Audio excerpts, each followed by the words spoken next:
And we are live. Hello, everyone. I'm Pruitt from WebDM, and this is the third installment of Starward Bound, an incredible journey. It's been fun so far, and before we get started, let's run around to the cast and crew here, and let's see who everybody is and who they're playing. Let's start with you, Emma.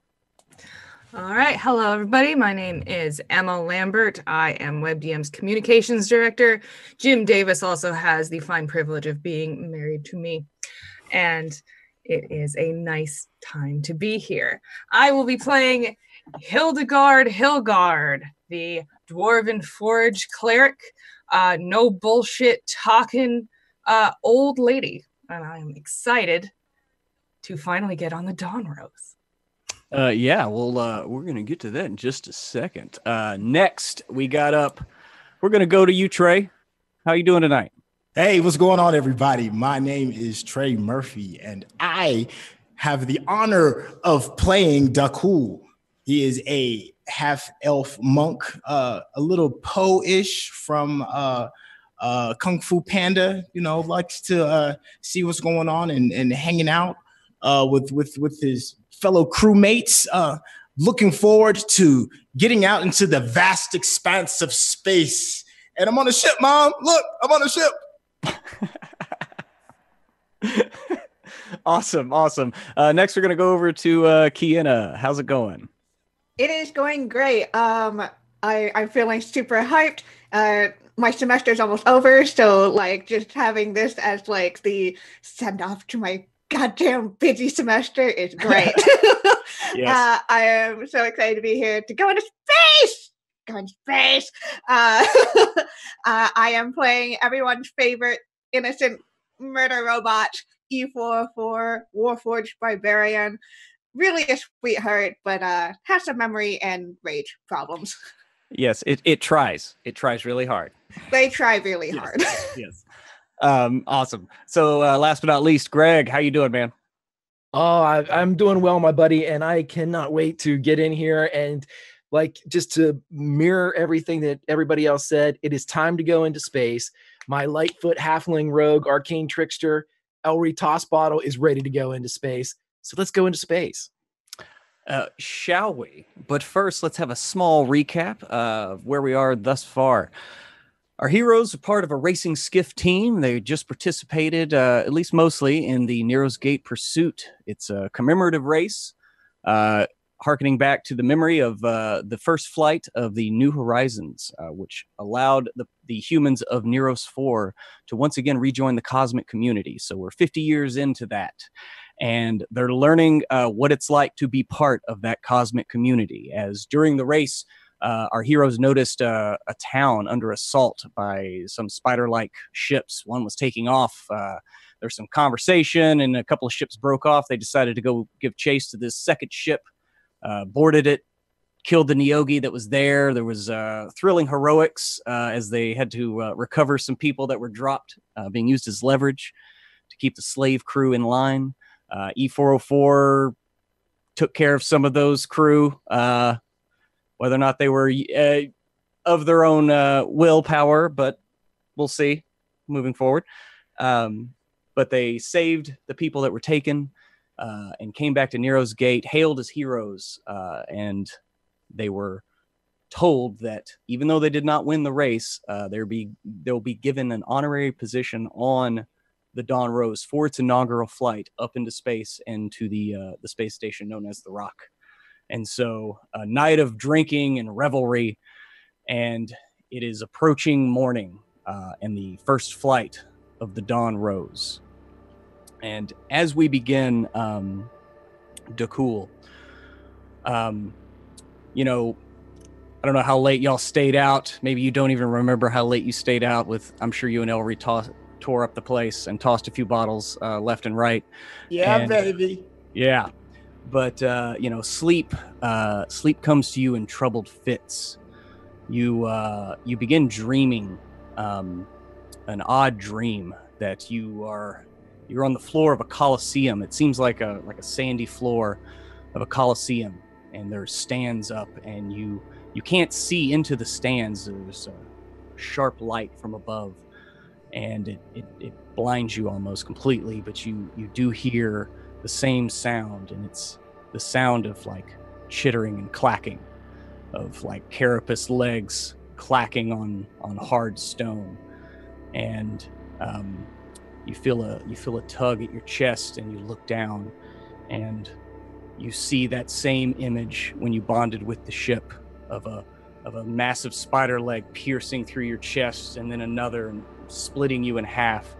And as you look back down, you realize that you're not on a Colosseum floor, but you're on a web, like you're standing on a web, and it still goes up and it almost creates like stands out of webbing, and you see these spider-like bodies silhouetted in the light, and the clacking still ensues, and the chittering is at the edge of your mind. And then you start awake, and you almost still hear the chittering for maybe a second into consciousness. But it's the morning. What manner? What is this? The type of dreams. Oh, toss bottle. Why must you make me drink so much? I can't.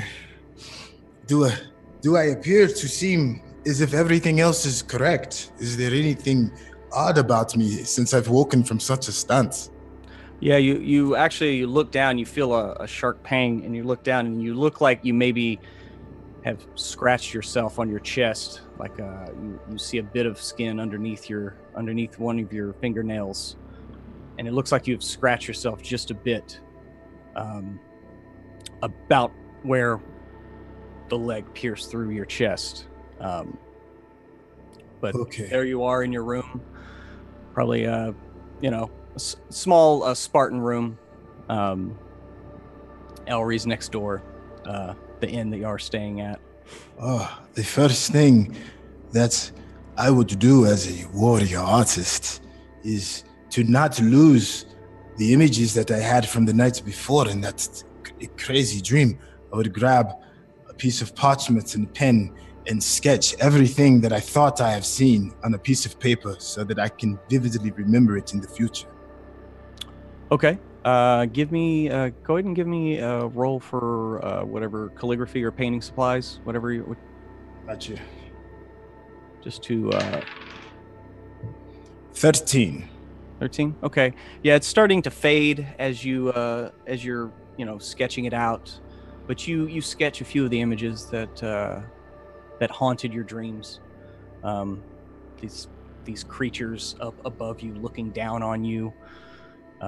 This light, you can't really see what they are. You think you know what they are, considering your trials from just yesterday, but that is where you find the morning. And there's a call going out. You have someone coming from the actual crew of the Dawn Rose coming up, bangs on your door, departure in 20. Be sure to be on the docks in 10. And he goes to Elry. You get a knock at your door. Departure 20. Be sure to be at the docks at 10. And moving on, Hildegard, you get a knock at your door. A little bit more polite. You being a resident here in Nero's Gates, you have a proper domicile here. Mm-hmm. There's a light knock at your door. I will answer and say hello. And it's a young woman. She's like, Hildegard. Yeah, you did that better than most. Oh, what can I do for you? And she's like, I came to give you your call. The departure in 20 minutes. If you could be down at the docks in 10 at least. So. All right, thank you, dear. See you on board. All right. And E404, where do you stay at here in Nero's Gates? Do you stay with Hildy? I do stay with Hilda. Yeah. So probably when the door opened, you see this E just standing in the corner. Just not being awkward at all. Nope. Nope. All right. Well, you hear that, and the young sailor, she's dressed in just your typical sailor's garb. She scampers off heads back down towards the docks. So, it is 10 minutes later, and where do we find our heroes? In the mess hall, finding something delicious to eat. Okay. You could be down in the inn, like, common room. Yes. Yes. Okay. Down in the inn's common room. Mallet is the dwarven bartender of the Dwarf's Arse, and he's just cleaning up from the night before, doing his thing. Yes, do you have something for a hangover? Yeah. Might not like it. It'll do you well, though. Old miner's remedy.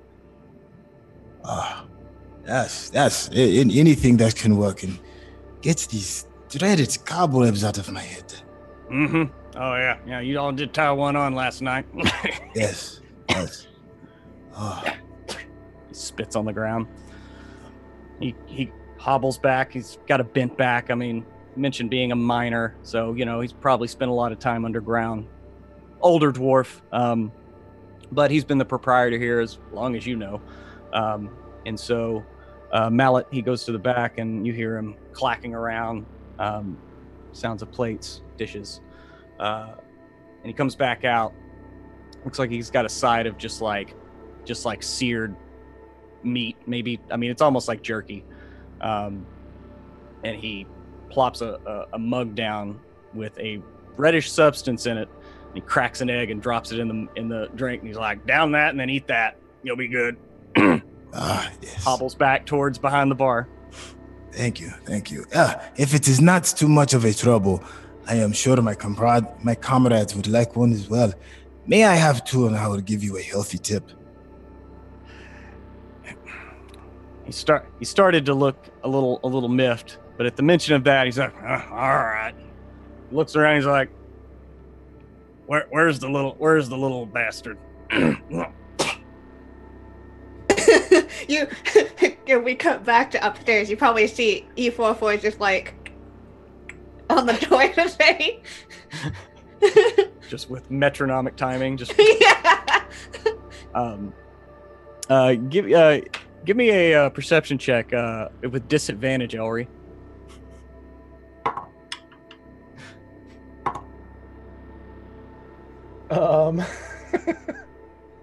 Perception with disadvantage is a 6. 6, yeah.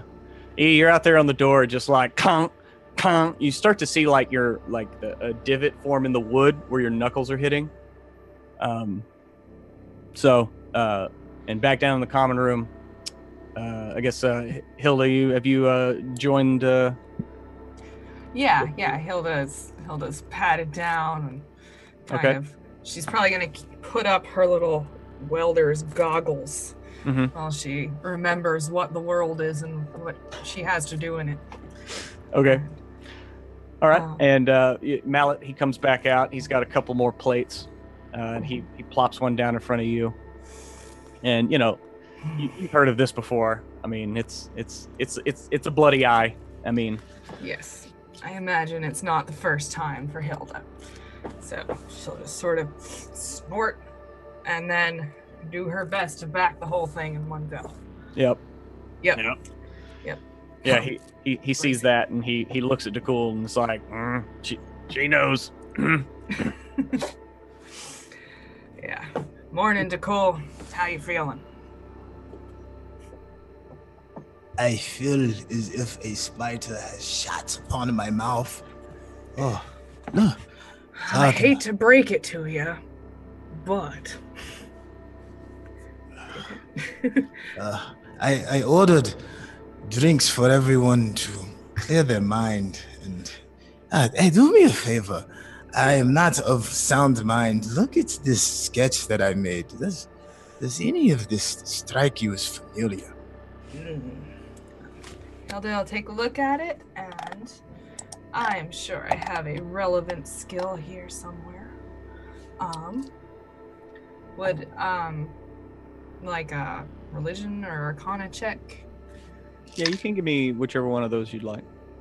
Alrighty, I'm gonna do arcana. Okay. That would be a 15. A 15. I mean, you look at the sketch that he makes, and it looks like an image of Dakul, like again, like looks like the bottom of like a coliseum, like on the coliseum floor, and there's like stands all surrounding him, except the perspective is exaggerated, whereas they're like right on top of him, all looking down at him, and it's just like it's just from him looking up and seeing the silhouette of these. The bodies look like spiders. And, again, given what y'all just went through, you didn't see the Nyogi, but you have seen them before. It's been a long time since you actually saw one. And that's not something you forget, though. Yeah. This is what has haunted me this morning. Please, drink your breakfast drink, and we must figure out what today's moves will be. Yeah, Dakul, I'm sorry to see that you're doing that. It's probably gonna take you a while to figure it out. Hopefully it's not something worse, but you got violated by a spider. Oh, let us not bring that back up. He takes a deep swig of his breakfast remedy. Okay. All right, yeah. Go ahead and when you drink your drink, go ahead and give me a Constitution save. Hilda, that goes for you too. 8. An 8? Okay. Yeah. You're a little queasy and everything, and so like it doesn't really help out with your hangover. And so, you're gonna have a hangover today. So at least for half the day, I'm gonna say that you have one level of exhaustion. So, I mean, there's some quite the drinking. Or anybody who did participate in that. I got a 21 Pruitt. That's without advantage, although she has advantage against poison saving throws. I'm not sure if that counts. No, you passed. So yeah, you've had one of these before. You pop it right down. And you already feel your hangover like kind of settling down into, just kind of background noise. Yeah, it's the hangover you need to get through the day. Is Ellery in the room as well? He is still standing at his door. He, having realized that their knocking is not doing, it's just says, Ellery, we must leave in 8 minutes. Go ahead and give me a perception check. Okay. Yep, that's like a 8. An 8? Yeah, you just nothing. There's just silence from inside. I'm gonna try the handle. Okay. Ellery, would you have locked your door? Nope. It's wide open. You pop the door open and you see Ellery in various states of however he passed out last night, strewn about the bed, sheets tangled in and around.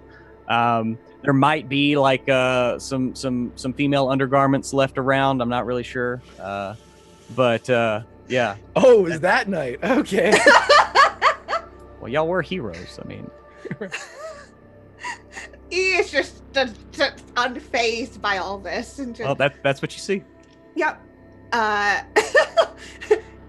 He just goes over and just kind of looks around and says, Ellery, are you all right? He's literally just passed out. There's no reaction whatsoever. She at least fully closed. I think it's at this time that I tell Chad and all of the rest of my players that Ellery has an 8 Constitution. Yep. Yes. Yeah, he has an 8 Constitution. So when he's like, he's like I used to be. He used to call me one brew prue. So anyway. So like, is his clothes at least on? Yeah, he's got his pants on. Sure. Okay.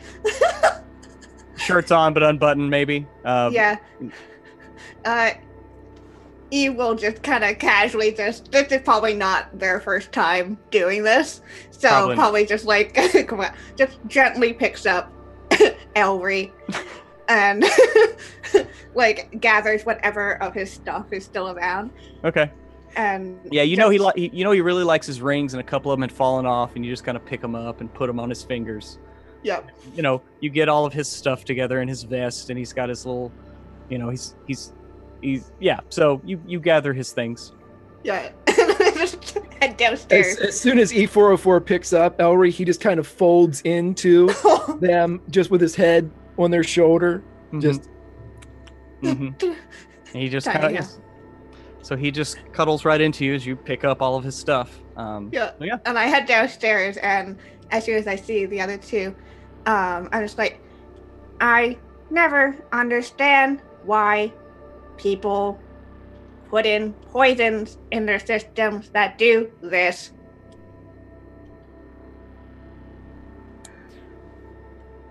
Well, I can't explain it to you, E, but you're missing out.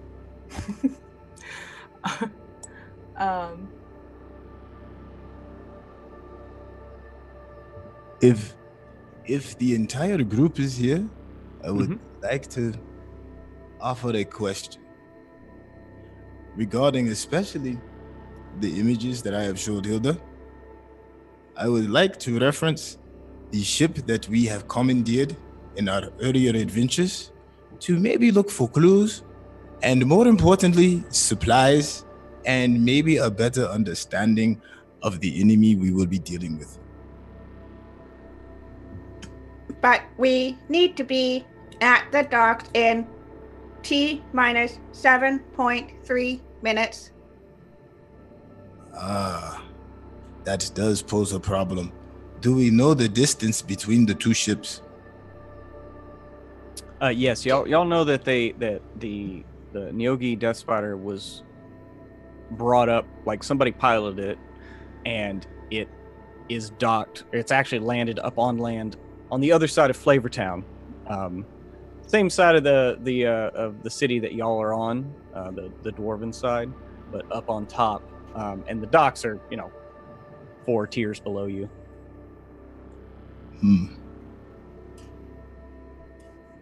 I mean, it would be a feat indeed if y'all could go up there and garner anything actionable before needing to be at the docks. I think the pressing issue is to be on time for our scheduled appointment.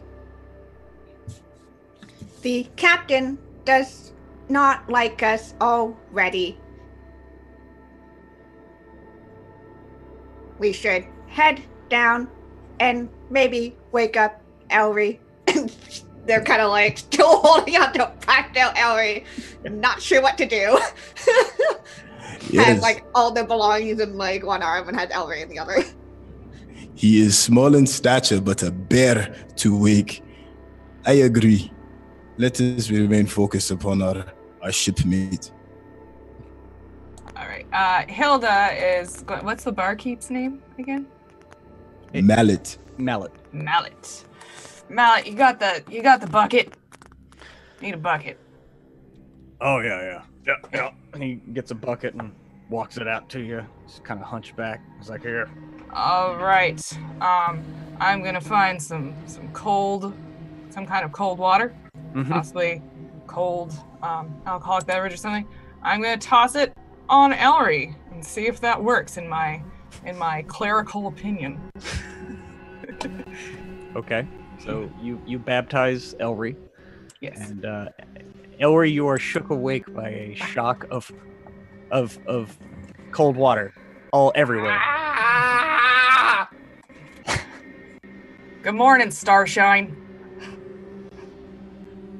Nice of you to join us. Hey. Morning. How you doing? Sick. I feel terrible. Yeah, that makes sense. Mallet walks up and he just puts a glass in front of your face. Here. What's this?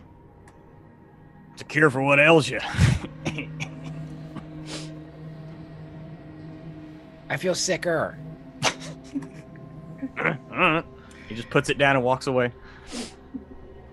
he looks at DeCool for any semblance of DeCool giving him the okay to try to drink this.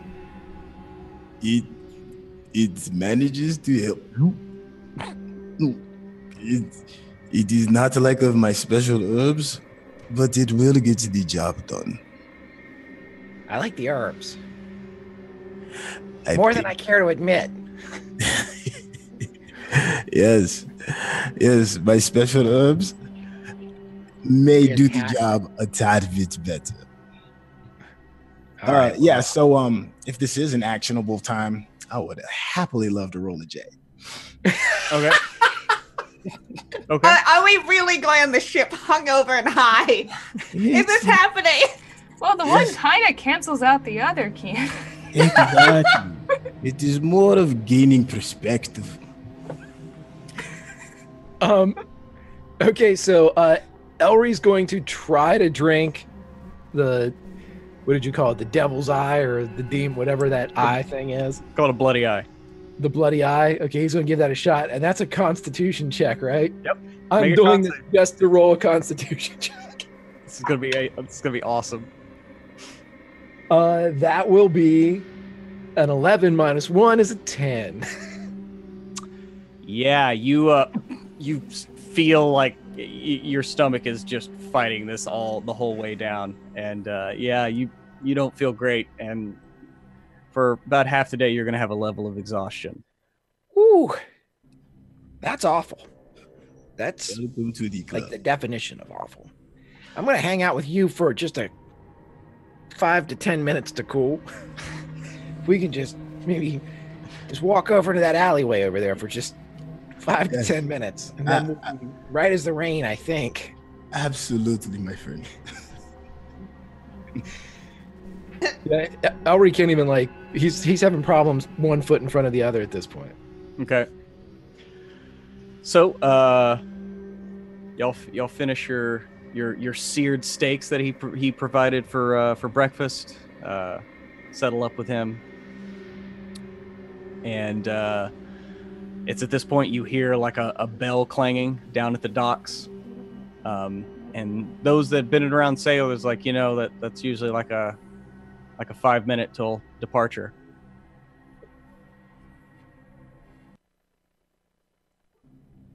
Did everyone hear the bells? I hope so, because I sure heard them. I most definitely heard them. It is time for us to make a move. Okay. And he slowly pulls himself up onto E404 and wraps his legs around their head and just rests his head on the top of theirs. To the ship. I'm my chat just fucking killing it right now, and I'm dying. I need you to be focused to figure out what to do with our spider ship before we leave. Please keep that in mind before we embark upon our next destination. E is just if E could sigh, they would.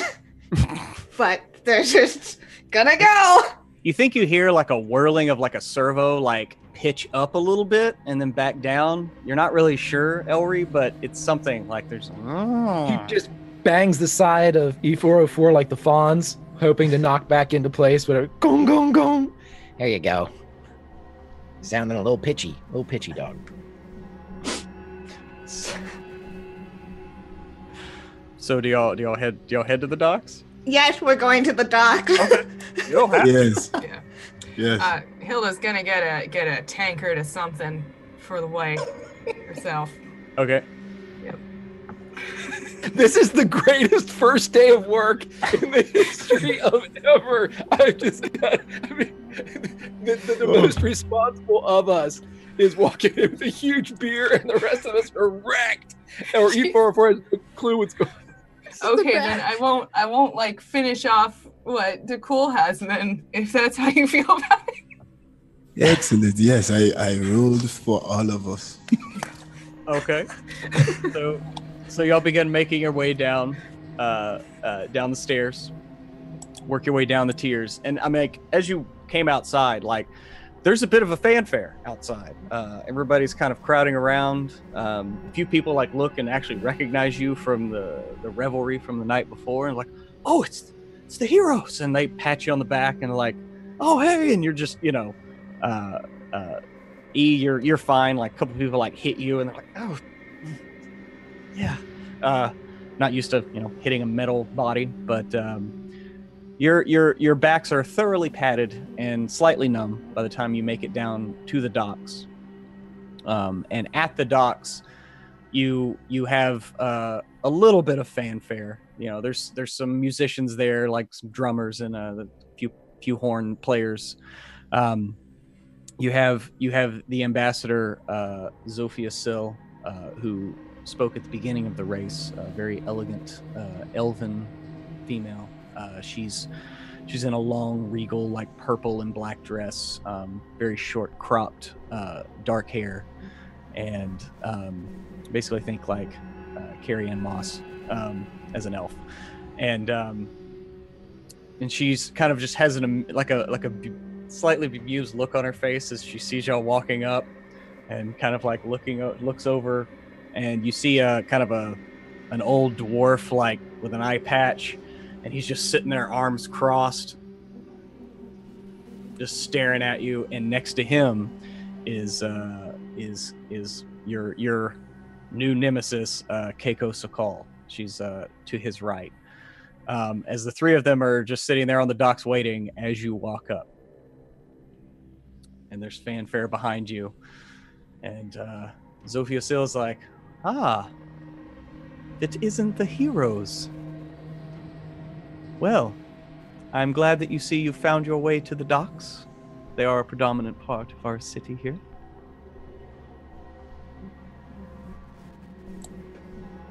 Yeah, sorry, we're a little bit late. Well, from what I have heard, it's you deserved it. So, you apparently had quite the time last night, it seems. I suppose. I mean, as a gesture to this dwarf over here, as we all know, it's sometimes you just have to have an evening. And he like stifles a chuckle, and she kind of looks at over him, and he's like, "All right, we should get going, ma'am."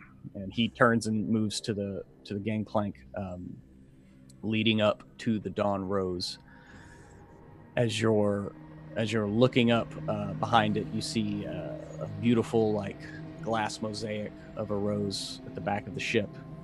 The wood itself, I mean, those of you, I don't know any of you are wood experts, but it looks quite weird. Like there's not real planks, like you don't see individual planks, but you think it's wood. The sails themselves that are being unfurled as they've been closed off this time, for the most part, they almost like bloom out and kind of catch the wind a little bit and shimmer. And as you get near it, you get this distinct smell of I mean, like fresh roses. Like it's quite odoriferous.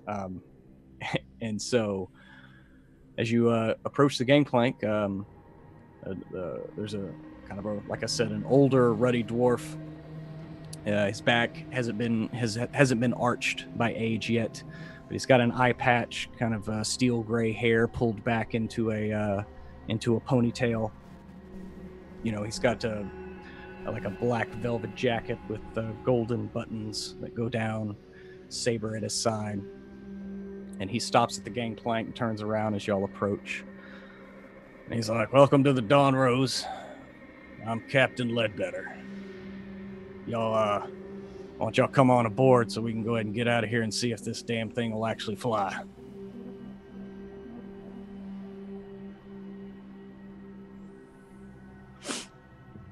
Yeah, E just kind of immediately, totally still carrying Ellery, just go. They're very excited.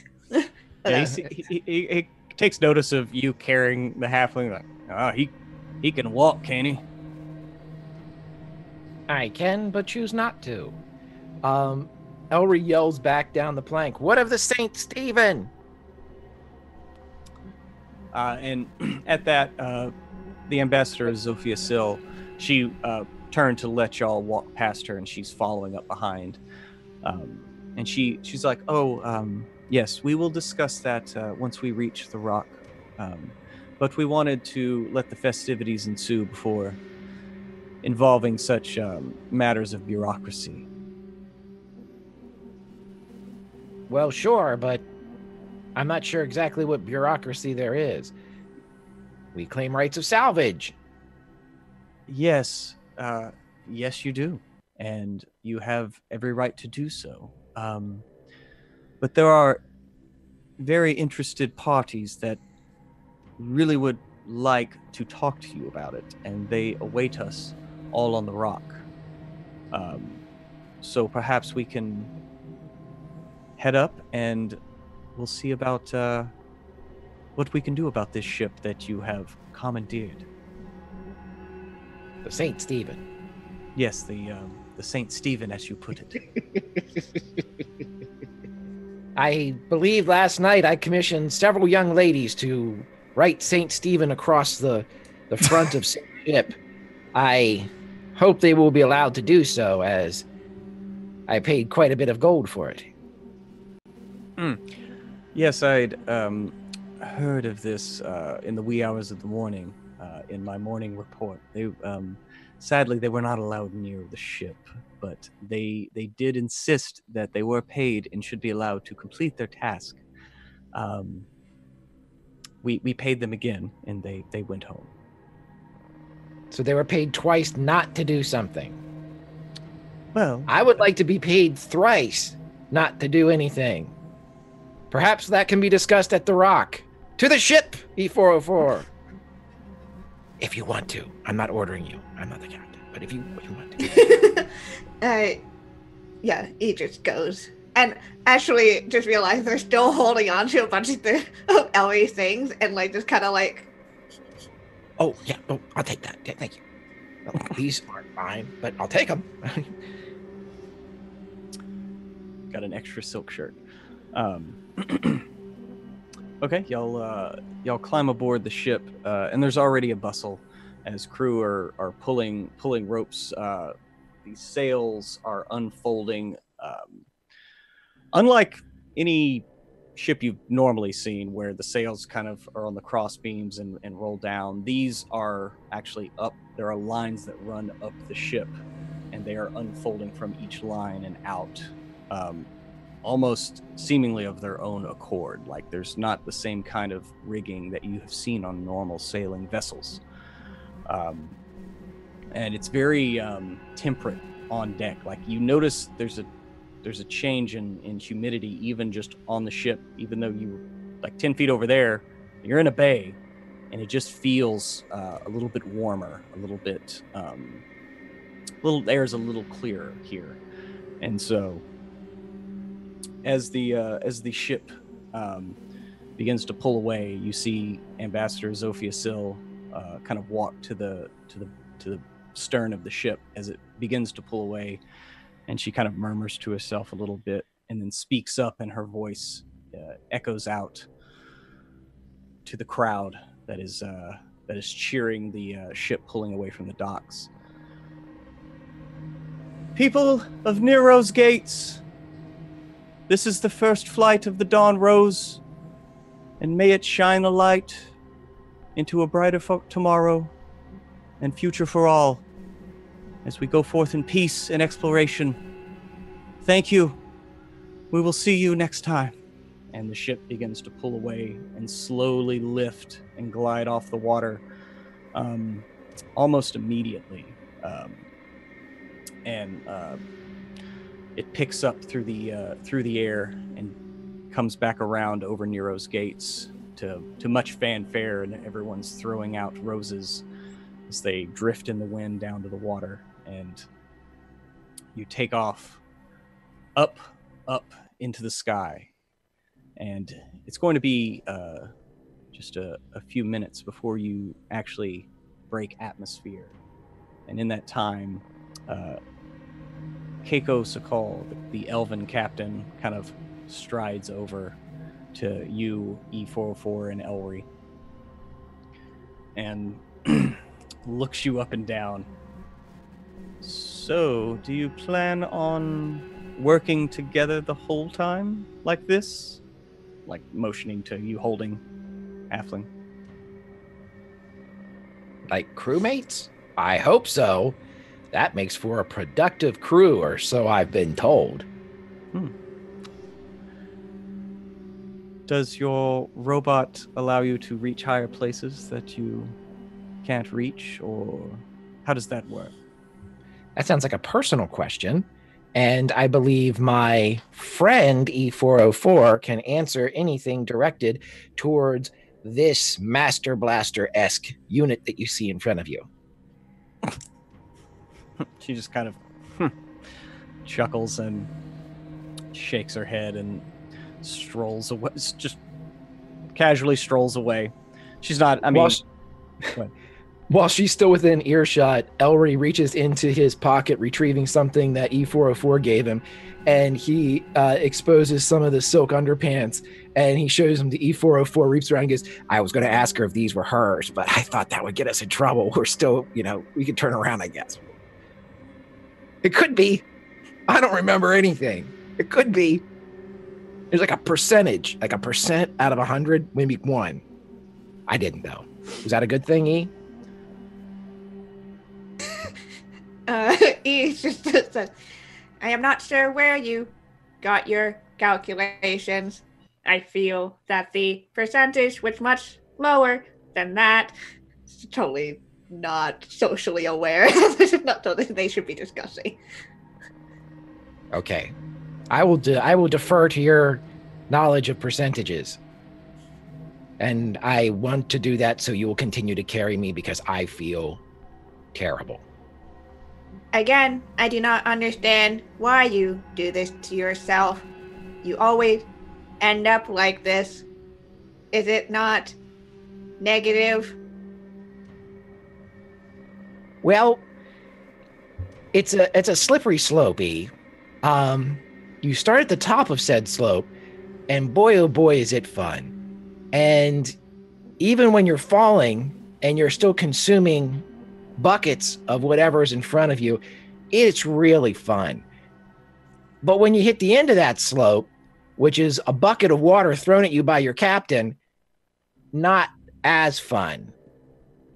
And then that's when you get sick and you have a good friend like you carry you around. So, yep, I may throw up, so stay close to the rail. Please do not throw up on me. Hilda would not be happy. I will do my best, but yeah, stay close to this. I might be speckling the side of the Dawn Rose, if you know what I mean. He did not know, but they will stick close to the railing. Okay, so you stick close to the railing, and you look out, and you know the ship. It took off just after dawn. They wanted it to fit with the name. You know, you plan these things, and so the atmosphere begins to lessen just a bit. Your hair, Elry, you'll notice whips just a little bit less than it normally does, as the sky above you begins to darken and go into from a light to a deep purple into a black, and then that horizon line begins to drop slowly as the ship climbs higher and higher. And it's about this time as the wind starts to really decrease that you see on the sides of the ship another set of sails pop out and unfurl, and along the hull on each side of the ship more sails. And so now the Rose is you hear calls across the deck, she's in full bloom, and you know, like they're calling back and forth, and now the ship is in full flight mode for space. And you then notice a stillness in the air, as you look out and can see pinpricks of light in the distance, more and more, until it just everything around you. And you look back, and there is a sight you have never seen. It's Nero's 4 from in its entirety, as you are pulling away from the planet. And you can definitely see Nero's gates and the river up the southern run into Lockport. And Dakul, you can see where, that has to be Forester's Hollow to the east of Lockport, and above that the mountains where your monastery sits, chiseled out of the rock. And you begin to pass the moon, the large moon, known as on the planet as the Watcher. They call it the Watcher, and then there's a smaller body called the Runner, and that's what it's called on the planet side. You are in the know, and you know that actually that is the rock. It is a station that was placed here, and has gotten more and more use as Nero's 4 has joined the cosmic community. But passing by the Watcher, you feel the ship kind of grab the gravity well and use it as kind of a slingshot to pick up speed and head towards the rock, which is but a kind of a speck in the distance, but you're fast approaching. And it's about this time that there's a bit of a call from astern as you have passed the Watcher. You have a call, and it's like, "In the distance, watch out! Watch out!" And then there's a full alarm on deck as y'all look behind you. And in the distance, you see these shapes approaching. You're not quite sure, what it is. And it's only a few moments later that one of the sailors astern, who's peering out, turns and's like, "Scavers! Scavers!" And everyone starts like running and grabbing crossbows, as these long, for all intent and purposes, they're sharks, but they're the space version of sharks. Single eye in the front. They're brown, with a darker kind of harder carapace that runs on it along their head and down the back. And there's a group of these things that are heading right towards the Dawn Rose, as the ship begins to pick up speed and kind of jostle side to side and start making some combat maneuvers. It's about this time I'm going to need everyone to roll some initiative. I will roll for the ship itself. Go ahead and tell me what you got. That cool, natural 20. Nice. Okay, so that's plus your dexterity mod, so 24. I got an 18. 18 for E. Hildy got a 9. Okay, Hildy got a 9, and Elry? Natural 19 with the mod to 23. Nice. Okay, so initiative order is Dakul, Elry, the Dawn Rose, the crew of the Dawn Rose, E404, the Scavers, and then Hildy. So, right now they are about 500 feet out and closing fast. You see the crew start preparing the two ballista that are on astern. You've noticed that they have pulled up and mounted ballista, 2 astern, 2 forward, and the ship itself is getting into more of a combat stance. So we're started out with Dakul. Is there anything you want to do preparation-wise, or? Yeah, actually, I've never seen a beast like this before. I certainly am going to grab my longbow because 500 feet is within my range. It would be a disadvantage, but nobody is taking an offensive approach yet. Nobody on our crew or on the. Oh no, they're getting ballista ready, and they're all preparing weapons, whether they be crossbows or harpoons. All right, and can I get are they too far away enough for me to get an exact count of how many it is? It's just shapes coming, or can I see just how many there are? Go ahead and give me a perception check to try to distinguish. 12. 12. Like at least 5. Like you're not quite sure on a final count, but you think that there's at least 5. Okay, and there's one. Is there any one that's in front of the other? Yeah, they're kind of coming at you. I mean, they're swimming just like sharks. I mean, you've seen sharks, out over the seas, but they're just floating right through the void of space towards y'all with breakneck speed. And yes, they're kind of in a wedge, so there is kind of a leader. Okay, well, judging off of the reaction of the rest of the crew, this is obviously a serious situation. So I'm going to go ahead and take the first defensive move and grab my longbow. Mm-hmm. I've got a range up to 600, so it's within range. But okay, but it's long range, so it'll be a disadvantage. It'll be a disadvantage, right? Okay. So I will stare steely-eyed into the dark night of space, pull my longbow, grab one of my favorite arrows and lightly kiss the fletching as I load it into my bow, pull back with absolute resolve and let her fly. Awesome. A 14. Oh, 14 with disadvantage? Yes, that's with disadvantage. 14 will hit. So yeah, go ahead and roll that damage. All right.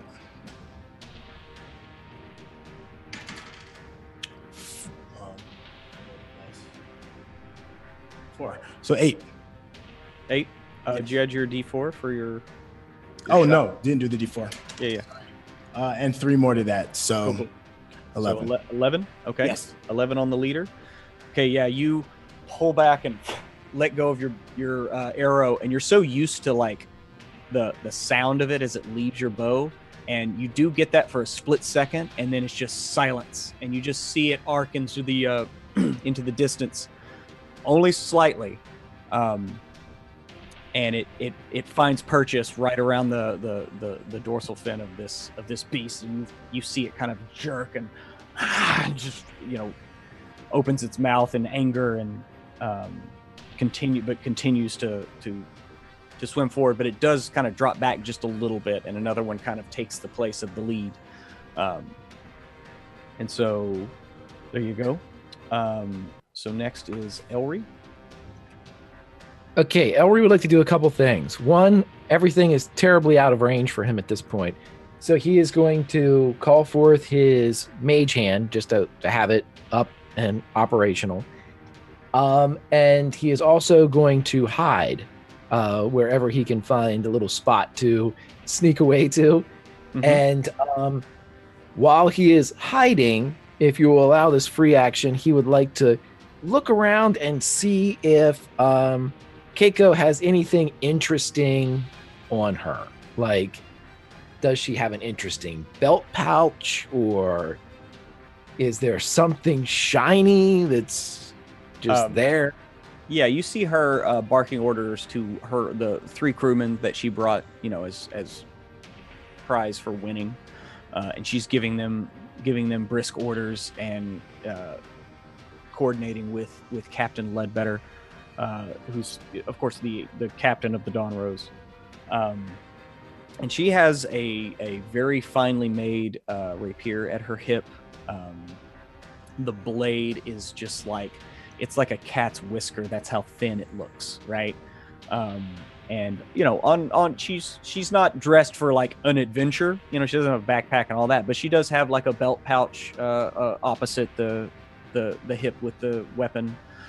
She has a couple of rings, earrings, a necklace. She has a couple of pieces of finery that denote, and also that kind of denote her station. she is the leader of the FTL forces on Nero's 4. That's kind of her title. Okay, just duly noted as Elry hides in whatever shadow you need. You need a stealth roll for me, or what do you need? Yeah. Go ahead and give me a stealth roll. No, I'm at disadvantage because I'm drunk as hell, right? Yep. 9 and a 9, so that's a 17 for. Gotta love expertise, man. Yep. So, yeah, Elry kind of like stumbles and falls behind a barrel. And so some of y'all just don't even know where Elry went. The ship itself, the two ballista that were stern, they both turn and fire. One of them actually hits, and that Skaver does not look happy. The other misses. You lose the bolt kind of into night. And so now it is E404's turn. This is way out of range for them.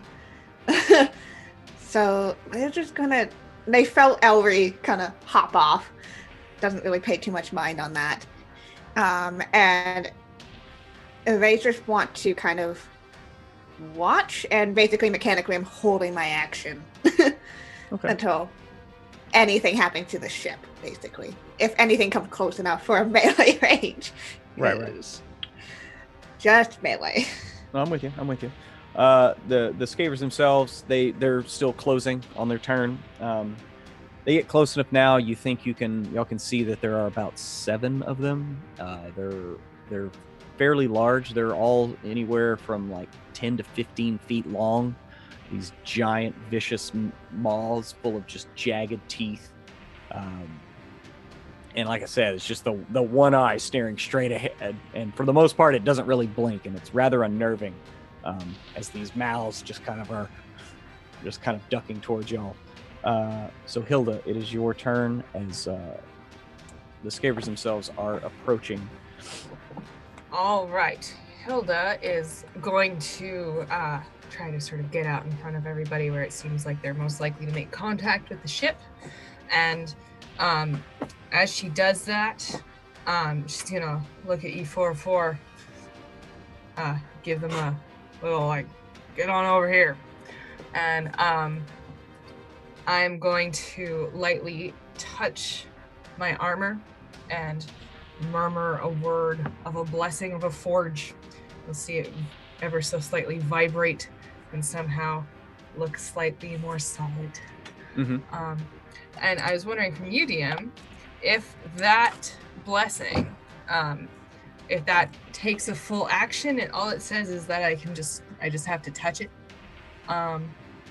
It's not even. Is this another one of those abilities that doesn't actually specify what it is? It's a forge cleric ability. Yeah, it says it just says you gain the ability to do it, and you can touch something, and then it happens. Yeah, we'll just say it's an action to do that. An action? Yeah. All right. That's good. And then I have another question soon, Mr. DM, and that is, can a spiritual weapon fly? So I'll let you think about that until it's my next turn. Okay. Can a spiritual weapon fly? Yes. I mean, it does basically hover. Yeah. Why? It's just like it's usually you're like, not floating in space. So I would say it's easier. Yeah, that's why you're the good DM, Pruitt. Yeah. Okay. Oh yeah. All right. So that is my action. Okay. And that's what I'm doing. Okay, just that. You're gonna hold off on spiritual weapon. Well, you said that it was an action to do the armor thing. Okay. I thought spiritual weapon was a bonus. Oh, it's a bonus to do after the fact. Sorry. Right. Nothing. What? Oh yeah, it's a bonus to like control it, but not to it's a bonus after the fact. Sorry, that's what I was. Oh wait, no, shit. It is a bonus action to cast. Yeah, that's what I was thinking, because I used to do that combo. Yeah. Okay, well then shit. I'm going to cast a spiritual weapon, and out of nowhere, some sort of steampunky hammer thing that I haven't thought through yet appears and is there, and I will position it at furthest range out 60 feet ahead of me in front of the shark. Okay, so interposing between you and their path? Yep. Okay, cool. So you put that out there as this hammer that looks like a, blacksmith's hammer, still maybe a slightly red from the forge and kind of smoke drifting off of it a bit. And there's like gears and shit, and it's like, oh, is it obsidian or something? I don't know, it's weird. Yeah. Like, yeah. Exactly. I'm good at making things sound cool, Pruitt. Yes, you are. You're great at that. Okay, so spiritual weapon is out, and we'll swing this back around to top of initiative with Dakul. They have gotten a lot closer. We're probably about 200 feet out now. Looks like they might be able to catch y'all next round. Okay. So 200 feet, it's about 7 of them. And the one that I shot from before, has he fallen back? Is he no longer the lead shark? Correct. Okay. He's kind of in the middle of the pack. And also the one that they hit with the harpoon.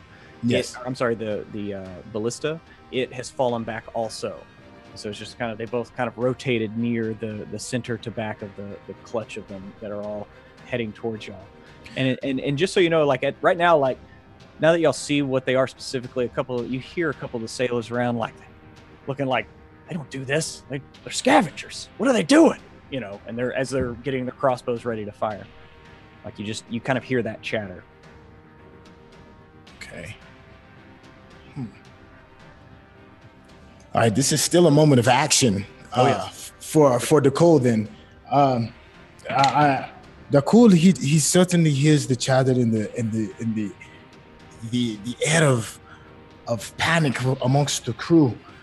He knows as of right now, in this particular moment, the only thing that he can do is to shoot his arrows true and slow the sharks down. So he pulls yet another arrow off of his back, stares deep into the night of space, and teeth, pulls back and whispers silently into the fletchings of his arrow, "Fly true," and releases. Am I shooting at a disadvantage? His range is 150 to 600. You said it's at 200? Yeah, it's still a disadvantage. It's still a disadvantage, okay. Oh, 1. Oh, you rolled a 1? Yeah. Okay. You pull back and you, for a split second, you like kind of forgot about space and you expecting an arch, and the arrow just kind of doesn't arch and just keeps going and just drifts off into the endless night. A small adjustment for non-gravity. I shall do better. Kind of hear a chuckle from the captain of the ship, like, somebody will find that in about 200 years. Still flying. Okay, so it's Elry's turn now. Elry is going to remain hidden, and that is that. I'm going to hold my action. You said it's next round when they get here, right? Yeah, they'll probably yes, they'll be on the Actually, ship. you know what? No, he's not, because I can bonus action this. Okay, so Elry's going to jump out and pull his short bow off of his back, which bears a strong resemblance, only obviously much smaller. It bears a strong resemblance to Dakul's bow. And as he pulls out one of his smaller arrows and knocks it, he pulls it back, takes aim, and he too whispers into the fletching, but he says, "I am so sick." And he fires. All right, let's have that roll. 12 and 12. That's the craziest thing. Which will be a 12 hits. Yeah. Okay. So he hits. So which one are you aiming for? Or are you just kind of firing into the group? He would aim at the same one that Dakul fired on. Okay. 2 + 4, 6. Alrighty. 6 more damage to that one as you plant your arrow on the opposite side of the dorsal fin of Dakul's. You're using his arrow kind of as a marker, and it's found the range pretty perfect, actually. He looks over at Dakul and then he goes to try to hide again. Bonus action. Okay. Ooh, 3, 7. So that one's only an 11. Okay. So yeah, you shoot your arrow and then go to hop back and like knock the lid off the barrel that you were trying to hide behind, but you're behind it. So now it's the ship's turn, and you see as you're going into hiding, Elry, you see Sokol kind of walking up the stairs to the stern of the ship and kind of giving you kind of a look, and she's drawing her rapier out, barking some orders at her compatriots. I pinch her butt cheek. You do? Wink. Give Mage me hand. Oh, with mage hand, give me a sleight of hand. It's good. I have to do a disadvantage. Damn it. 10. Okay. She like stops dead in her tracks and like turns and looks, and like, what was your stealth roll? 11. My to hide was 11. Yeah. My sleight of hand was 10. Yeah. Okay. So, yeah, she like turns and looks right at you and kind of narrows her eyes, and then cracks the slightest of a smile, and then like turn around and keeps walking up the stairs.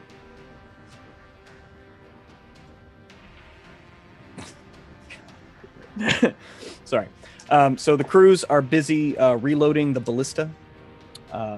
Both of those, they're, the captain is yelling, "Y'all should be doing them a hell of a lot faster by now. Come on, you've been training with this shit all week." He's barking at that, but they're still reloading. Her compatriots, Keiko Sokol, they all have bows, and they're firing out, not really making a name for themselves. And so now it is E404's turn. In my deep database of random things I have, do I know anything about these strange space sharks? Other than that, they are space sharks.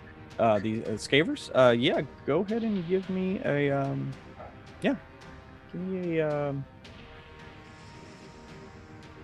give me a history check. Ooh, okay. Come on, E. That is a 16. A 16? 16, yeah. Yeah, you have read about these beasts in journals of other sailors, and they're generally these brown. There are multiple colors, like there's brown and like seen gray, and heard of ones that are as jet black as the empty sky itself and can come out of seemingly nowhere. But these brown ones are particularly nasty if cornered. They're generally scavengers, and you know that. And you've like I said, you've heard other sailors kind of saying the same thing. These are scavengers. What the hell? But you must be careful.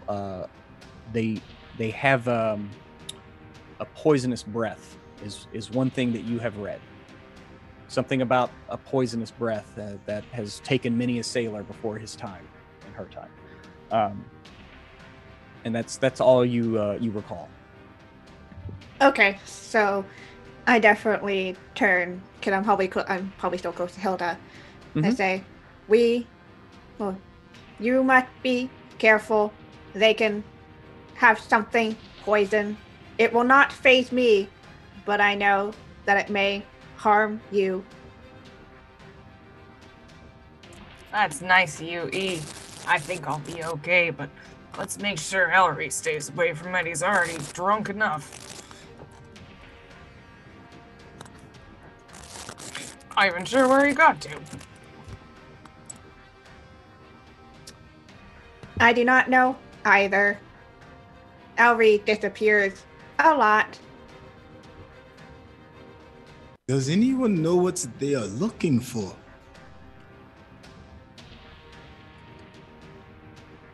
Who's looking for?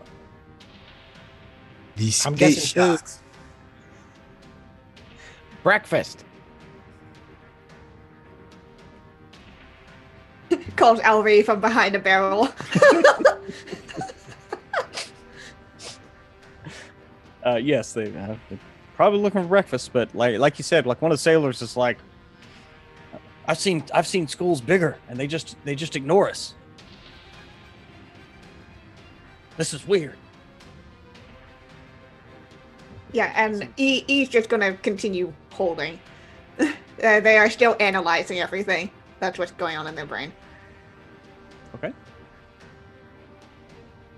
So it is now the Skaver's turn, and they close the distance to the ship. They are now looks like they kind of branch off on either side. Looks like 3 goes each direction, and 1 kind of ducks down under the ship. And so they used all of their movement, and they're now about probably about 20 feet away from outside the ship. But it looks like they're like turning to come and like go right across the deck of the ship. And it is now Hilda's turn. All right. In that case, then Hilda will first deal with her spiritual weapon. If it's 20 feet away, then it's well within the range of the spiritual weapon. Yes. Yes. So roll that. The spiritual weapon got a 7 to hit. So that's probably not. 7 does not hit. It swings at one of them, but it kind of jerks its tail and gets out of the way of your swipe. Swing and a miss. All right. In that case, then I'm probably going to move it back closer to us with the rest of its movement. And if it's 20 feet away, I think I'm going to... What am I going to do? I'm going to... No, I'm going to save my spell. I'm going to get out my bow. And loose an arrow. Okay. Hilda has an ancient-looking elven short bow. Yes. Alrighty. Alright. And she got an 8 to hit. Wonderful. An 8. Yep. Yeah. Your arrow flies right by the same Skaver that you missed with the spiritual weapon. And one of the FTL elves, one of Sokol's men, he kind of was like, well, still a nice bow. And he pulls out an arrow, and looks like he's getting ready to shoot again. All right, I will give him an approving nod. And Hilda will reconsider how hungover she actually is, I suppose. Yeah. Okay. It is now Dakul's turn, as we're back to the top of the initiative order. All right. As far as where am I on the ship in regard to where the sharks? I know there's 3 on each side, and there's 1 below. And I don't know anything about naval terminology as far as aft and stern and all that. Yeah. I need to know front ship, back ship, right ship, left ship. Like where am I in those general terms? You are at the stern, at the back of the ship. Stern is back. All right. Near Gotcha. the left side, or what's called port. So you were at the kind of the back left corner of the ship. The ship itself total is like 120 feet, but a good 10, 15 of that is like the point, the ram of the ship. So the whole ship is about 100 feet long. This section of the ship is about 30 feet deep, about 40 feet wide. And then you have the stairs that go down to the deck. And so, okay, if I'm back left of the ship, is there any rigging as far as the sails are concerned, like rope, or is the Dawn Rose its own thing? Like how does that work with... No, there is still rigging. What you have noticed is there is a lot less rigging. And for a ship this size, that you've noticed that the crew, there's not as much crew as a normal, like, this is this is the size of like a galleon, which normally has a crew of like 40 or 60. And Okay. you've only seen like about 20 people on like total, like on deck, going up and down from deck. So there's a lot less crew, but there is a lot less rigging. But it is still there, right? Okay. I would like to find some during this term, if there's any free rigging rope that's around. Mm-hmm. I would just assume that there may be some for some of the cells. If there's some free ones, I would like to use that turn to tie some of that rope around my waist and on the mass of whatever the closest cell is to me. Okay. I'm just is that action large enough to just be just one specific turn, or is there another action that I can do after that? I'll say that there is some rope that is attached to right here at the side of the ship that is attached to it. So if you just wanted to take that and tie it to you, yes, then yes, you could do that and be attached to the ship. Okay, yes, that's what I would like to use my turn. Tie the other end to like the actual like mast or the whatever. Well, just to the ship. Yeah. Well, like I said, you can grab a rope that is already attached to the ship and tie it around your waist. Yes. Okay. And that would be your action to tie. That would be my action. Yes. But you could also move if you wanted. Oh, okay. Then, Gindaku realizes what he has to do in this situation. And he will take the rope around his waist and grab his trusty katana that he knows would never fail him, and leap towards the closest shark with both hands wrapped around the katana in a warrior's cry. Okay. All right. So Dakul lets out a warrior's cry and leaps off the ship, and the oddest sensation happens, Dakul. You run and jump, and you expect to, you're used to gravity. You're used to these normal physics of nature, right? And you kind of just like jump, and you're heading towards one of the sharks, and you drop down just a bit, and you realize you drop down right at center mass of the ship and kind of bubble down and then come back up, and then start to go down and then come back up and start to become like at an equilibrium of a line that runs all the way at the center point of the ship. There's basically imagine a horizontal plane, and that is like the center of gravity, right? And so you basically just start kind of wobbling, waving as you're moving out, but you're not dropping. And so you're just moving out you're heading towards the sharks, or the scavers, excuse me. Okay. But yeah. So that is your action. Yes. That is not what I expected. You can keep calling them like scavers or whatever. We're just going to keep calling them space sharks. You know that, right, Crew? I know. I should change to scavers. No, it's all good. Elry, as you see your friend Dakul yell a warrior's cry and leap into space, and he's got a rope attached to him, and he's just kind of floating, just kind of like bobbing up and down. So that's the coolest thing I've ever seen. Okay, so here's a question, DM. As he has jumped and is now floating towards the mass of space sharks as they're coming towards us, would that make them close? Like they're engaged with Dakul for the purposes of sneak attack? Yeah, they were only 20 feet out, so he's right on top of them. Just because he has an attack does not mean that he is not threatening them. He is within their range. Awesome. Okay, so Elry is going to again pull out his bow.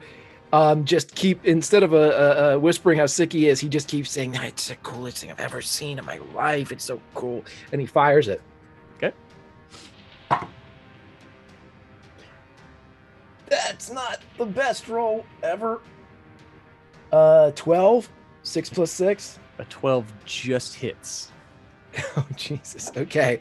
Woohoo! Pick a number between 1 and 6, by the way. Pick a number between 1 and 6? Yeah. Sure, 4. Okay. It's a fresh one. Okay. So, let's see. Short bow, and then... Let me get on my... 9. That 17 damage. 17? All right. Mm-hmm. All right. Yeah, you let fly an arrow that is heading right at the scaver that Dakul is engaging, and it sees him, and it looks like it's turning back to snap at him, and your arrow goes like right inside the edge of its mouth and like sticks like out of its cheek, and it turns and lets out this, things in space shouldn't scream, and this thing screams, and it's not normal. And so it kind of flutters through its gills a little bit. Can we actually hear it scream? It's a weird almost scream noise of just like. Elry doesn't pay the scream any mind. He just says, "It's the coolest thing I've ever seen," and he goes and hides. Okay. Damn it! I'm never getting drunk again, ever. It's something I've wanted to do for a while with players that get drunk. That's a 10. Okay. The barrel that you were hiding behind, and you had knocked the lid off and put it back. You knock the lid off again as you go to hide. So you're trying, man. All right. So it's the ship's turn. All the ballistas fire off. One of them finds purchase. These things are moving pretty fast, and they're pretty close to the ship, though. So they're having trouble trying to hit that. And a couple of the crew that are shooting their crossbows, All right. Finds purchase on the one ballista that hit also. And you see a mote of flame shoot out from Sokol's rapier. She mutters some arcane words and flings her rapier across, and a mote of flame shoots out and hits one of the scavers, and flame washes across its face, and it kind of blinks out of its eyes and screams and turns and starts heading towards her. It is now E404's turn. Okay, so are they like, how high off of the deck are they?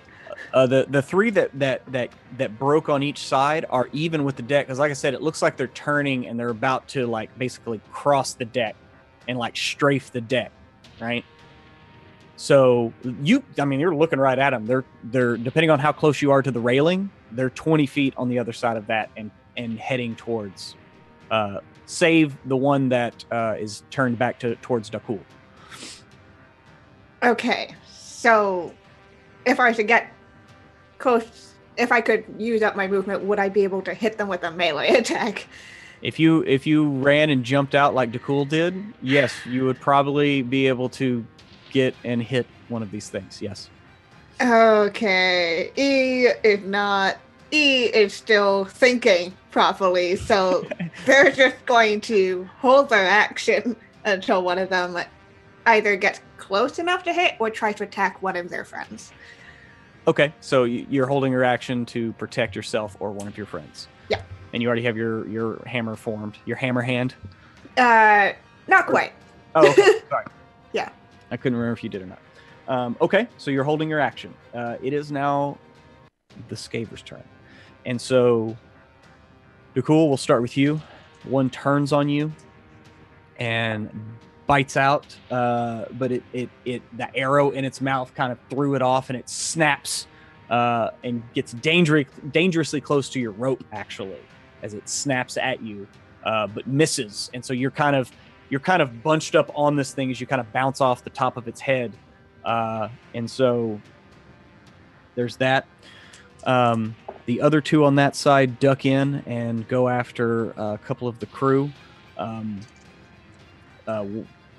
One of the crew is bitten on the arm and begins screaming in agony. The others, one of the elves of the FTL fleet, one of Sokol's men, gets bitten also. Just kind of throws her arm up in defense, and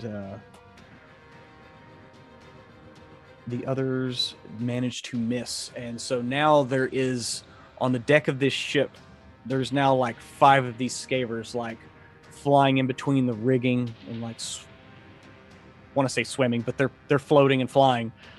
They're kind of having to fight the gravity plane as they're getting pulled down to the deck. You see them kind of like dipping down and back up and snapping at people as they're going by. And E44, one of them gets near you. It doesn't attack you. It's the one that bit the sailor on the arm. It almost took his arm off, but he's still kicking. Cool. Sorry, an eyelash had decided to betray me. It's in my eye, so Oh no. I'm gonna be right back because I try to get it out. Okay. Well, she did say her friends, and so we're gonna say that the sailor isn't her friend, and we will continue on. Hilda, it is your turn. All right, DM. If I recall correctly, there is something weird about space and fire in Spelljammer. Yes? You know that outside of the spheres themselves, what the spheres float in is what's called the phlogiston. Yes. And it is the flow in which you're able to travel at immense speeds. The cosmic winds that whip through the phlogiston propels ships at much faster rates. But the one thing that you do know is because you did spend the first 25 years of your life off this planet, so you do have a little knowledge in the back, way at the beginning. Mm-hmm. And she makes spaceships. And she makes spaceships, so you know stories, and you've heard awful tales of open flame in the phlogiston, and that being the last thing that a ship knows. And there is definitely a knowledge that fire in the phlogiston is a no-no at all. But that is outside the sphere. Right now, you are in what's called wild space. Yes, I couldn't quite remember, and the chat's talking so much about how Spelljammer is different than just being in space, and it is. And so, all right, in that case, then, Hilda is going to take a moment and perhaps take a little bit of ash out of a little thing on her belt pouch, and she is going to rub it into her hammer, and it is going to magically appear to get incredibly hot, red hot, heated metal. And that's what she's going to do. She's going to, that's an action. But now I have a very, very, very hot weapon, and that's cool. I could make bad jokes if I was more together right now. But that's what she's going to do. She's going to try to position herself in a place where she can get in the way of as many as possible. Try to get people's attention. She's gonna yell at those sharks and say, "Hey, why don't you come over here and try biting somebody your own side?" Okay. Alrighty. And do you do anything with your spiritual hammer or spiritual weapon? Spiritual weapon. Yes, I do. Thank you, Pruitt. Mm-hmm. It's going to take another swing at the closest one to it. Okay. That is. That's a little bit better. Does a 16 hit? A 16 does hit. All right. Well, then that shark. It's one, and this is since they're all kind of flying around. This is a fresh one that has not been hit yet that you're attacking right now. Alrighty. Well, then this crazy shark is going to have the sensation of its life as it gets hit with 10 force damage from this steampunk badass looking hammer thing. Okay. Mm-hmm. Awesome. So Dakul, back around to you.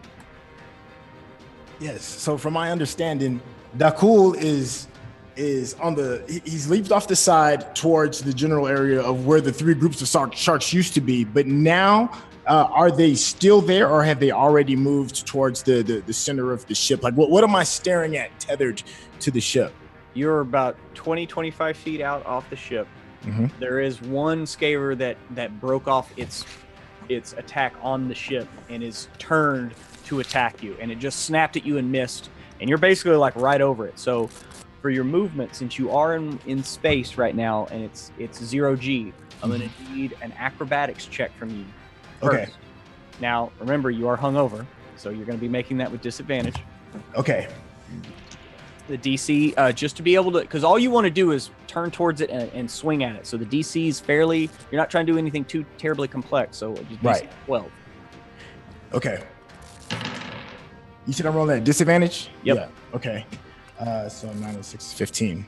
15? Okay, so you will be able to attack normally. Otherwise, you would have to attack at disadvantage if you didn't pass that, basically. It's because you're like trying to swing while you're spinning around, so. Right. No, that makes perfect sense. And make your attacks as normal. Right. In a situation like this, you must think quick, and balance and steadiness is of mass importance. I will take my katana and attempt to stab deep into the flesh of the space shark, Skaver. All right. Skaver. There it is. So yes. To ready myself in balance, to dig my katana deep within the flesh of this Skaver. Okay. 20. 20 to hit. That totally. That's dirty 20. Yes. Yes, dirty 20. Okay. All right. So since it's a two-handed katana, I can roll my D10. Mm-hmm. So that's 8 for the roll. Sorry, I'm mathing right now. Was the 4 for my dexterity is 12. Okay, 12. All right. You slash down at this Skaver, and you catch it right on the back of the head, and you cut a deep gouge right into it, and this deep red blood spills out, and it and kind of screams, and you cut into its gills a little bit. It's not out, but it's not happy. I mean, it's been hit a few times. Elry hit it in the mouth with an arrow. So you still have your bonus. Yes. Is it a bonus action as far as an attack, or can I use it as another action? Because in my head, I'm thinking I'm digging the katana inside of it is a way of kind of like holding on to it as like a grip, as a way of so I'm not just flailing out in space. Okay, so what I will say is that yes, you stabbed it. Yes, you can do that, so you don't have to worry about making acrobatics checks next time because you have a stable base. Okay. But if you wanna hit it again, you can just punch it. Okay. All right. I was gonna ask if I could tie that rope around the sword that's inside of the shark. Is that possible, or is that just too much of an acrobatic feat that for me drifting into space? I mean, I would say that would need to be an action. Got you. All right. Then I will happily just punch the hell out of it. Okay. All right. So it's my D4. Oh, let me roll for it first. Sorry. Mm-hmm. Oh, fail 1. Oh, you rolled a 1? Yeah. Okay. Oh my gosh, can I get these ones out of my dice? So you go to punch it, and the blood is kind of splaying out everywhere, and you actually like go to try to brace yourself, and your hand slips on your katana a little bit, and so it slips out of your grip as you kind of punch yourself away from the shark a little bit. So yeah, you're going to need to make a little bit higher DC of acrobatics check next time before to get back to the katana. I shall return. Okay, so that is now Elry's turn. Okay, so Elry is watching all of this from behind the barrel that he's not hiding behind, but he thinks he is. Yeah. And so currently all of his friends are engaged in some form of space shark. Yeah. Right. The crew, they're all kind of trying to stay near the railing and keep their heads down as they're shooting crossbows. Some of the crew are trying to reload the ballista. You see Hilda just walking in between two of the masts, like holding her warhammer, yes? And it's like glowing red hot as she's calling out challenges to these things. And yes, these scavers are just kind of swimming in and around the deck of the ship, under the sails and through the rigging. And so, yeah, there are plenty of targets that are engaged with people. Okay, so seeing that Dakul is in the most precarious position floating out there, he will again pull out another arrow, pop out from behind the barrel. I'm still so terribly ill. And he'll take a shot. 14. 14 does hit.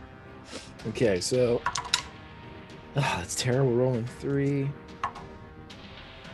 12. 12 damage?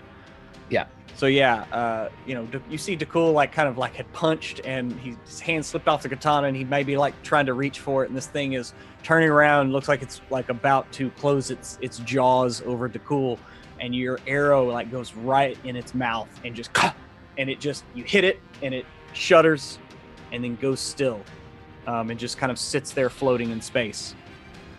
Okay, and so for my bonus action, I'm going to send the mage hand out because they're only 20 feet out. He's going to send the mage hand out, have him pull the katana out of the shark and give it to Dakul. Okay. So Dakul, this thing goes still as you see a short bow, a short arrow slam into its mouth and out the top of its head. And then all of a sudden, your katana just slips free from the shark as it's kind of listing away from you and just kind of stands like straight up in front of you, ready for you to grasp it. You see the katana come back towards the ship just out of your grasp, and then you hear a high cackle, and then it comes back to you. Yes. Awesome. Okay, so it's the ship's turn. They continue firing, mostly to no avail. A couple of the scavers take a few more arrows. You see Sakol like take a swipe at one as it goes by, and there's like a spill of flame from the wound as she stabs into it, and it singes it and it screams in anger. And now it is the Scaver's turn. So, Ellery did not say that he hid. So, he is... We'll come back to that.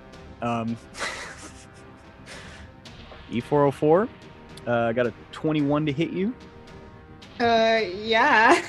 Okay, 21 hit, so you take 12 damage as this thing comes in and just... Its teeth just ratchet down on your shoulder, and you feel a few dents in your armor, in your armor plating as it bites down on you. Great. And actually, also I'm sorry. Also, I'm going to need athletics or acrobatics from you. Okay. Well, athletics. Let's do this. That is a 11. Okay, you barely beat it. It looks like it bit on your shoulder and then opened its mouth to try to bite down on you and like maybe swallow you. But you managed to kind of throw an arm up and push it off, and it kind of swims away a little bit. One of the crew is not so lucky, as you see one of the scavers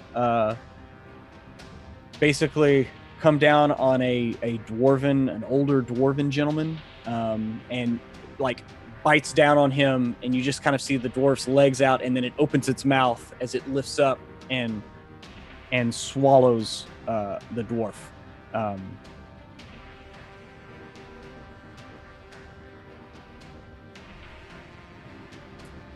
Okay, and that's the end of the Scaver's turn. So now it is Hilda's turn. And pretty much everyone on deck saw that dwarf because it was kind of at the front of the ship, so it was in everyone's field of vision. So. All right, how far away is that from me? From you, you are midship, kind of calling out a challenge. Mm-hmm. So it is about 30 feet away from you, near the front of the ship. Okay, that's a little too far for me. What is near me? How many are near me right now? How many are near you right now? Yeah. right now, you could attack 2 different scavers that are within like 20 feet. All right. Then I'm going to hit one, and then I'm going to have my spiritual weapon hit the other. Okay. Yeah. All right, that's what I'm going to do. All right. I got a, what is it called? A 24 to hit that one. 24 hits. All right. And that means it did. That's a D10, not a D8. Where's my D8? All right. And then I did 13. What's it? 13. 14. Where's this thing? 17. I believe that does 17 damage. Do you need it separated for damage type? No. And that was with your Warhammer? That was with my Warhammer with the super heated metal. Yeah, so you bring this thing across as it's kind of smoking, and you pound one of these scavers like right in the eye and just bring it to a stop as its body kind of folds up and then just kind of goes limp as it slowly like tosses over and kind of floats across deck and over the edge of the railing, but is moving no more. All right, in that case, I'm going to crawl out. Someone get that one that swallowed him. And I'm going to try to move up, use my move to move in that direction. Okay. And the spiritual weapon is going to hit the other one, which is nearby. Hopefully. Yeah, 20 to hit that, so I reckon so. Okay. And that's another 8 damage on that one. 8 damage, okay. You hit that one, and it is still swimming around in space, but it does not look happy as it has a few crossbow bolts in it. A slash here. All right, so that's the end of initiative. We're going back up to Dakul. As you're about 20 feet out. There's not any of the scavers within. They're all like in and around the deck of the ship,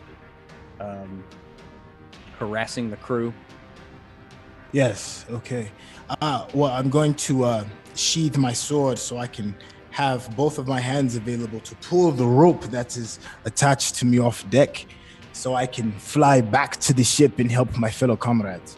Okay, go ahead and give me an acrobatics check again. Is advantage or disadvantage with this? It's a disadvantage for having the level of exhaustion. Like Gotcha. all skill checks are at disadvantage. 13.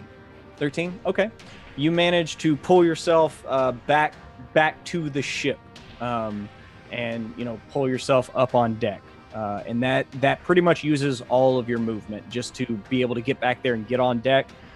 There isn't a scaver within melee range, Okay. but there's still a couple on deck, 20 feet away to further, because you were tied off near the stern, near the back of the ship.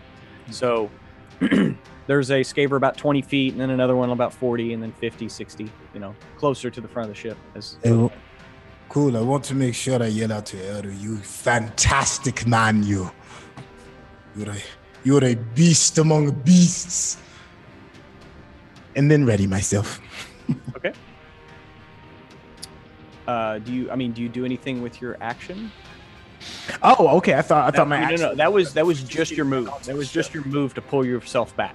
Okay, so I have one of our lovely space sharks beside me, about 20 feet away. 20 feet away. All right, are there any that's in a group that's relative to striking distance? Yes, there are there's near the front. I would say that in a group there's about 3 of them, starting at about 20 feet away, and then another one about 10 feet, and another one about 10 feet past that. Are they close enough for me to use my fairy fire to balance the tides of battle? Yeah, because it's a 20-foot cube. Yes. Yep, you could get You could barely get the 3 of them in it. All right. In this moment, after experience the vastness of space, he takes a moment to pull what is left of his herbal retreats from behind his ear that he has stashed. He takes a heavy and deep but purposeful pull.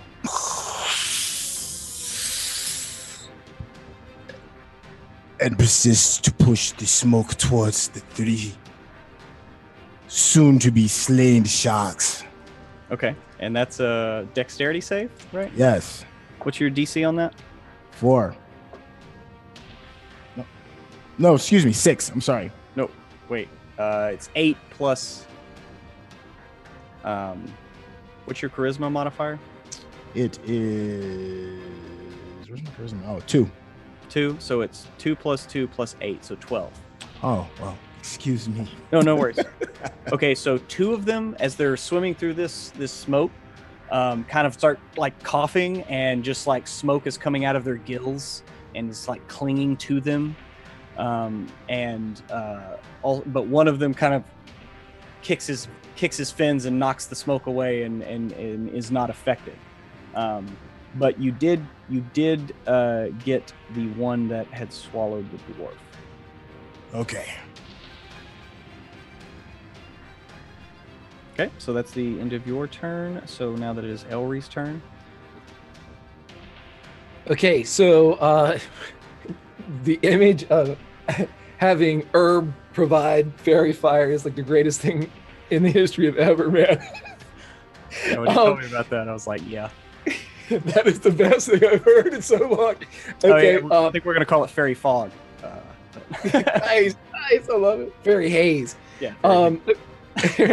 Okay, so Elry is going to have noted where the dwarf was swallowed by one of the scavers, and he's going to run up and just stow his bow and pull out his rapier and his dagger in his offhand.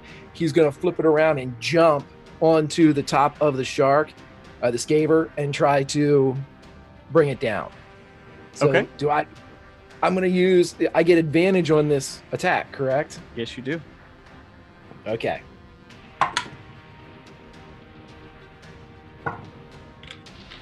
Natural 20, baby. There we go. Okay, so the 12 and a 20.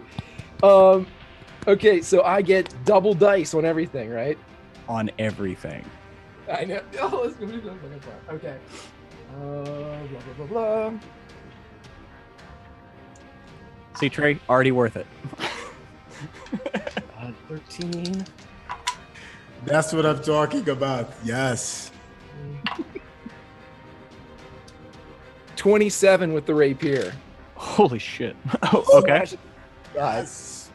All right. And then I don't get the. Do I get the advantage with the offhand with the dagger? Oh yes. Yeah. It still gets advantage. Yeah. 18. 18 hits. 16. Shit. Okay. And that's just a D4, I think, with my dagger. Another 6. Another 6. So Elry, seeing this, even though he doesn't know this dwarf, he's just saw him over there pulling line, whatever. Elry, with a ferocity that y'all didn't know that the little halfling had, just leaps out, first skewering the shark right through the body, and then cutting underneath right up to its neck. And as the shark kind of like convulses and goes still, the dwarf comes spilling out of the dagger cut, and it and like turns and looks up and sees Elry like standing over it. Welcome back, buddy. And then for my bonus action, I'm going to hide.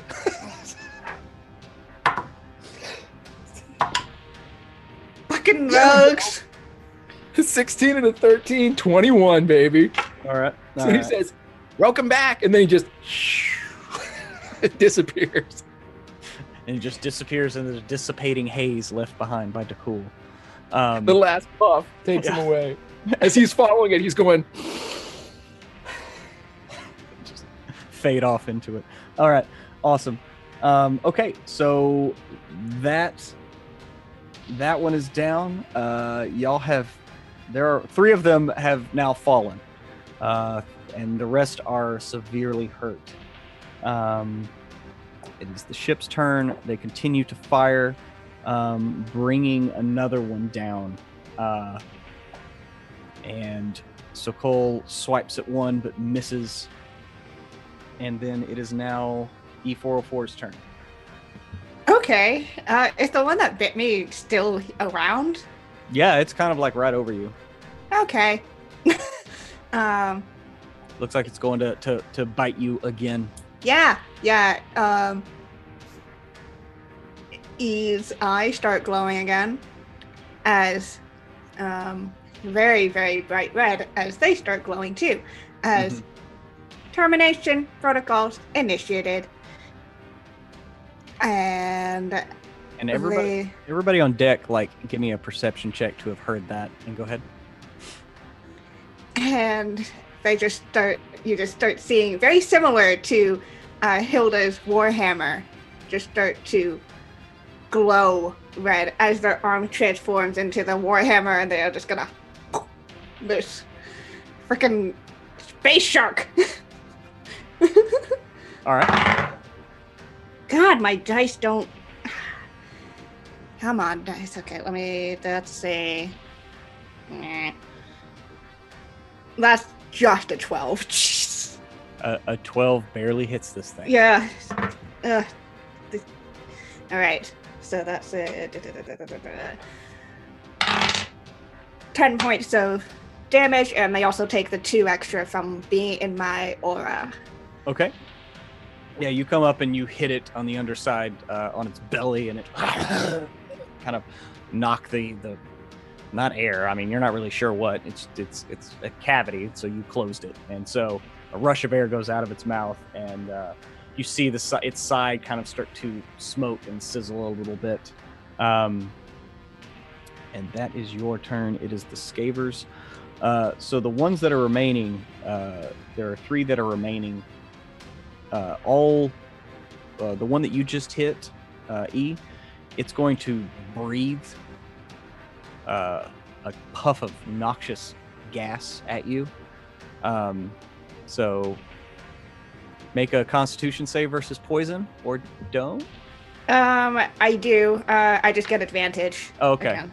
Yeah. So con save versus poison, as this cloud of gas like hits you right in the processors. That's a 19. Yeah, that's just fine. So you pass.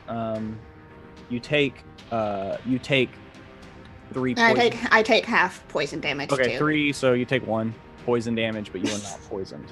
Okay. As, you get a little poison in your gears, but maybe you'll need a bath later. Okay. 1 also breathes gas at you, Hilda. So go ahead and give me a Constitution save. Is it poison? Yes. Yes, it is poison. Also. Alrighty. Sweet. Ooh. Gotta pick between a 4 and a 7. That's always fun. So that is a 10. No, 10? It's a 12. Yeah. Right? Yeah. 12? I think so. Okay. Yeah. You barely pass. DC is 12. So you do take 5 poison damage unless you're resistant. I don't think so. And you are not poisoned as you kind of cough and knock this toxic plume of haze out of your face. You've had worse in the forge. Absolutely. And then the last Scaver goes after. It's the one that Sokol has been dueling, and it comes back and actually bites her.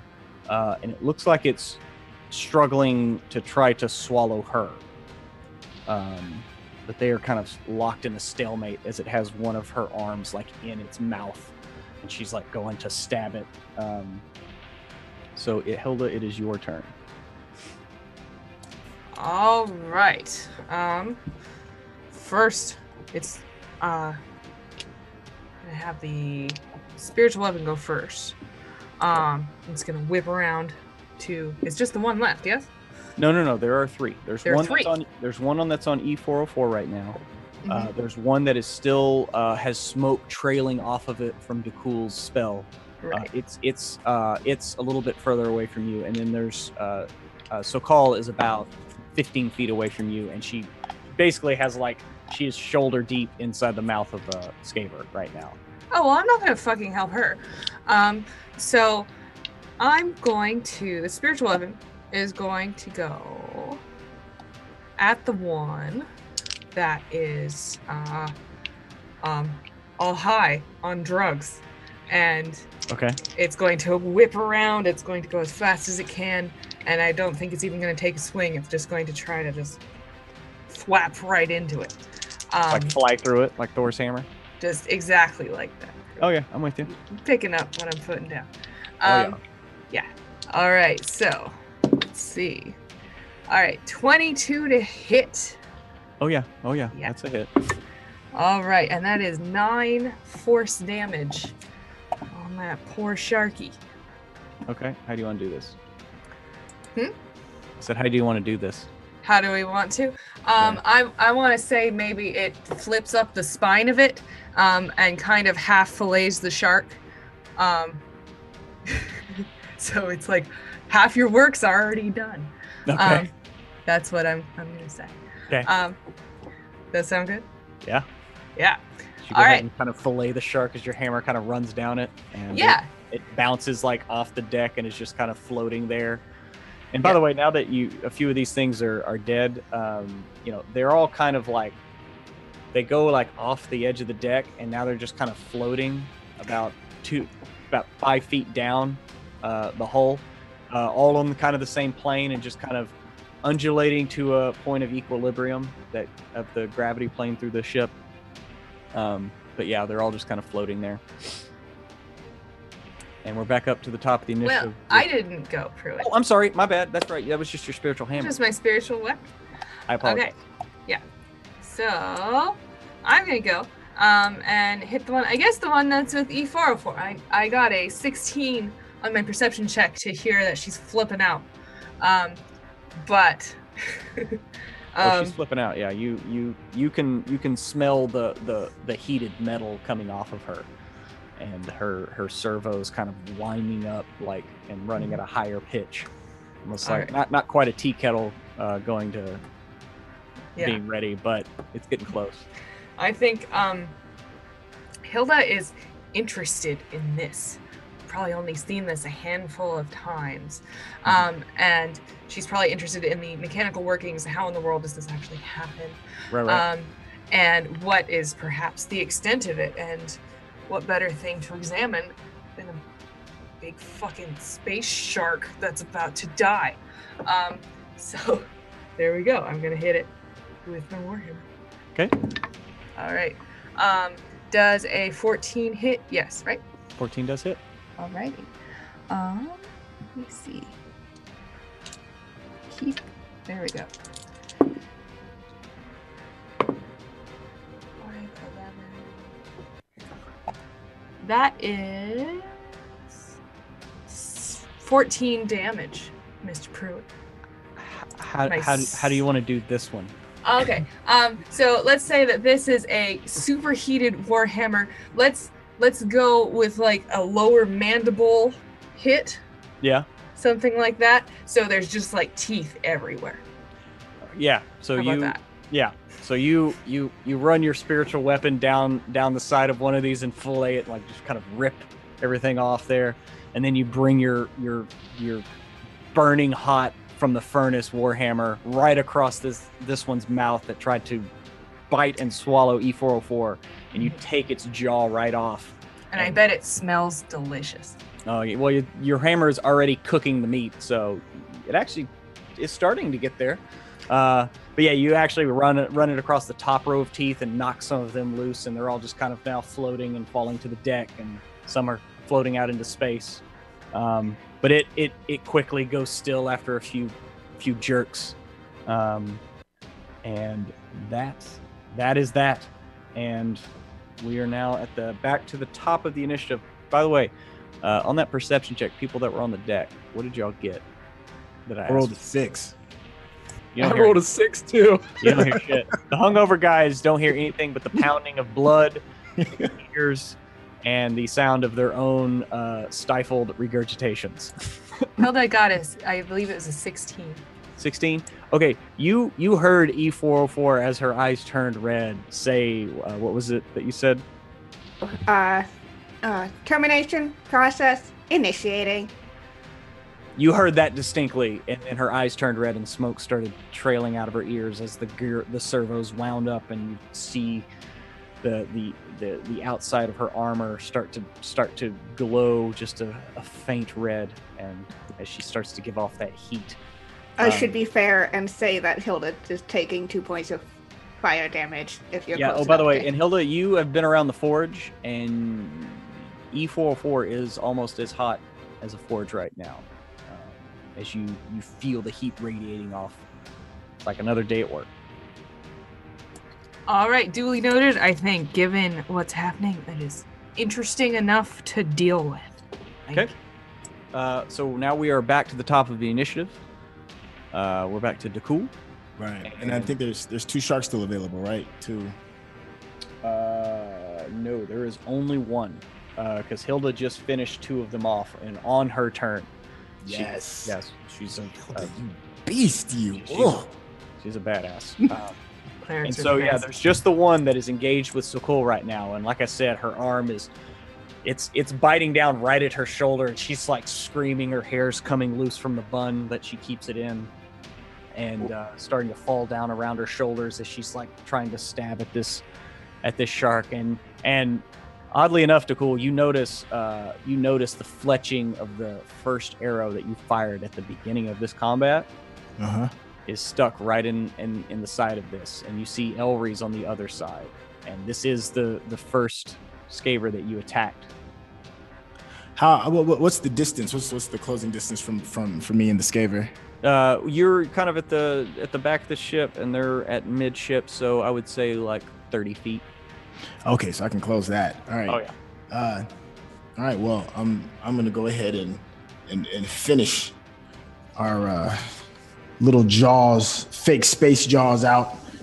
I'm gonna go ahead and let's close it out completely. Let's do a flurry of blows. Okay. So I'm hoping it's overkill. all right. So I can close the distance, and the cool sees that this particular space fish is flapping about and is about to be gasping his last breath. Pulls his trusty katana out, and he knows that this will be the one that does it. 16. That is a hit. All right, so the first one is a 0 a 10 or a 0 a 0? A 0 is a 10, dude. Oh yes, that's a beautiful thing. Oh, all right. And then of course the dexterity, so that's a 14. Okay, 14. As you run up and both hands just bring it, and you stab your katana all the way through this thing, and up to the hilt, and it bucks, and you see blood kind of spray a little bit from it rending her flesh, and she grits her teeth, and so but it's still moving. Yes, I want to savor this. All right, so for the first unarmed, 19, yes. So that's a 25. 25 to hit. Okay. Yes. Go ahead and roll damage. And that's with the D4. 1 plus, so that's 5. 5. Okay. Yeah. So you, like I said, you came down, you stabbed straight through, and then you just take and you do a knife hand right into this thing's gills, and you go straight through one set of gills and across through the other, and then just pull out, and it shudders and gasps, and then goes still and loosens its grip on Captain Sokol's arm as she tumbles back to the deck in a bloody heap. And yes, things go Lucky quiet. fish. As there's a couple of people like nursing bite wounds. The dwarf that was eaten and then saved by Elry, he's on the ground coughing and sputtering, trying to wipe something out of his eyes. And then there is Sokol at the feet of Dakul, and she's like looking up at you, and there's a bit of fear in her eyes, but also you think also a bit of respect as you see her kind of just give a short nod to you of thanks. I want to offer my hand to her and help her up, dust her off, and move away, flaming blood and fish pots. And she kind of takes your hand with a bit of hesitation, but allows you to help her up. Yes. You should not worry, for you have hired the perfect crew for this beautiful ship. Meanwhile, E is burning a bit of the floor. Whoops. Whoops. And yeah, you see, by the way, Hilda, you see where E's standing, there is a bit of like smoke wafting up as she's just standing there. All right. I think what Hilda will do is she'll put her welding goggles on, and she's gonna take a good long gander at E404. Ask her, E, how you feeling? The old soldier? E does not respond at first. Their eyes are still very much glowing. Everything's glowing about them, as they just seem to be surveying everything. Interesting. In that case, Hilda's gonna just look around, and she wants to watch the whole thing. At this point, she might even take out a little notebook and start looking at E404. Are you gonna step out of the range? No. Take another 2 damage. That's fine. Okay. Yeah, this is absolutely fascinating. I've never seen this happen before in my life. I don't even know how you would even try to do it. And is it beneficial? I mean, I suppose it is, but did somebody build it that way, or is it an accident? She's just going kind of crazy. E404 has the anthropologist, or not E404, Hilda has the anthropologist background, so she is absolutely scintillated, and she's gonna feel what this is about. That's what she's doing. Okay. So so as the crew kind of gets themselves back together, and Captain Ledbetter, he's barking orders to get the people below that need help, and he's like, so Cole, you wanna take a seat in my quarters, or and she's, no, I'm fine. And one of her people is kind of bandaging her wound, and I'll be seen to at the rock, don't worry. And so basically everybody's just trying to get themselves back together. You see, of course Ledbetter is like yelling for people to go ahead and harpoon those ship. We'll drag them in. And they're throwing harpoons with lines on them into the scavers and pulling them up, tying them alongside, so that they can drag them into the rock for 7 scavers. That's a lot of food. So Captain, go ahead. I'm sorry. No, go ahead. I was going to say, Elry looks over at Dakul, and he yells across the boat to the position where Dakul is, and he says, he's backing up towards the railing the entire time he's talking, and he said, "That's the coolest thing I've ever seen. You tried to rope around yourself, and you jumped out, and you screamed. It was the most amazing." And then he turns around and violently vomits off the side of the boat. It was the coolest thing I've ever seen. It was the best. It was the most refreshing, crazy. And that goes on for a little bit. Okay, so Elry is vomiting across the off the side of the ship. And Elry, you're noticing that your waist is kind of same thing. It's falling down past the gravity plane and like coming up and kind of settling into a loose kind of globule right off the side of the ship. It's getting slowly brushed farther and farther away from the ship by the invisible mage hand as it's just being swept out. Okay. Yep. And as the ship actually picks back up speed and starts, it kind of pulls away from your vomit, and you leave it behind as evidence of Elry Toss Bottle's existence and first flight into space. It will be there as a memorial for who knows how long. Remember. Oh my god. Does Hilda touch E404 at any point during her observations? I imagine she's going to use her warhammer or some other instrument, but I don't think that she would actually touch E404. Okay. Yeah. Yeah, so if you poke them. Mm-hmm. Yeah, I need to take out my resident D&D 10-foot stick. You watch as their head and their arm with just speed just grabs it, and the head just snap. And as that happens, you watch as their eyes just start kind of blinking rapidly. As after this kind of moment, they fall down to their knees as the glow starts to fade, and their eyes kind of turn back to their normal level of light. Okay, in that case, then Hilda will be like, E, are you with us, E? E kind of raised his head. Hilda,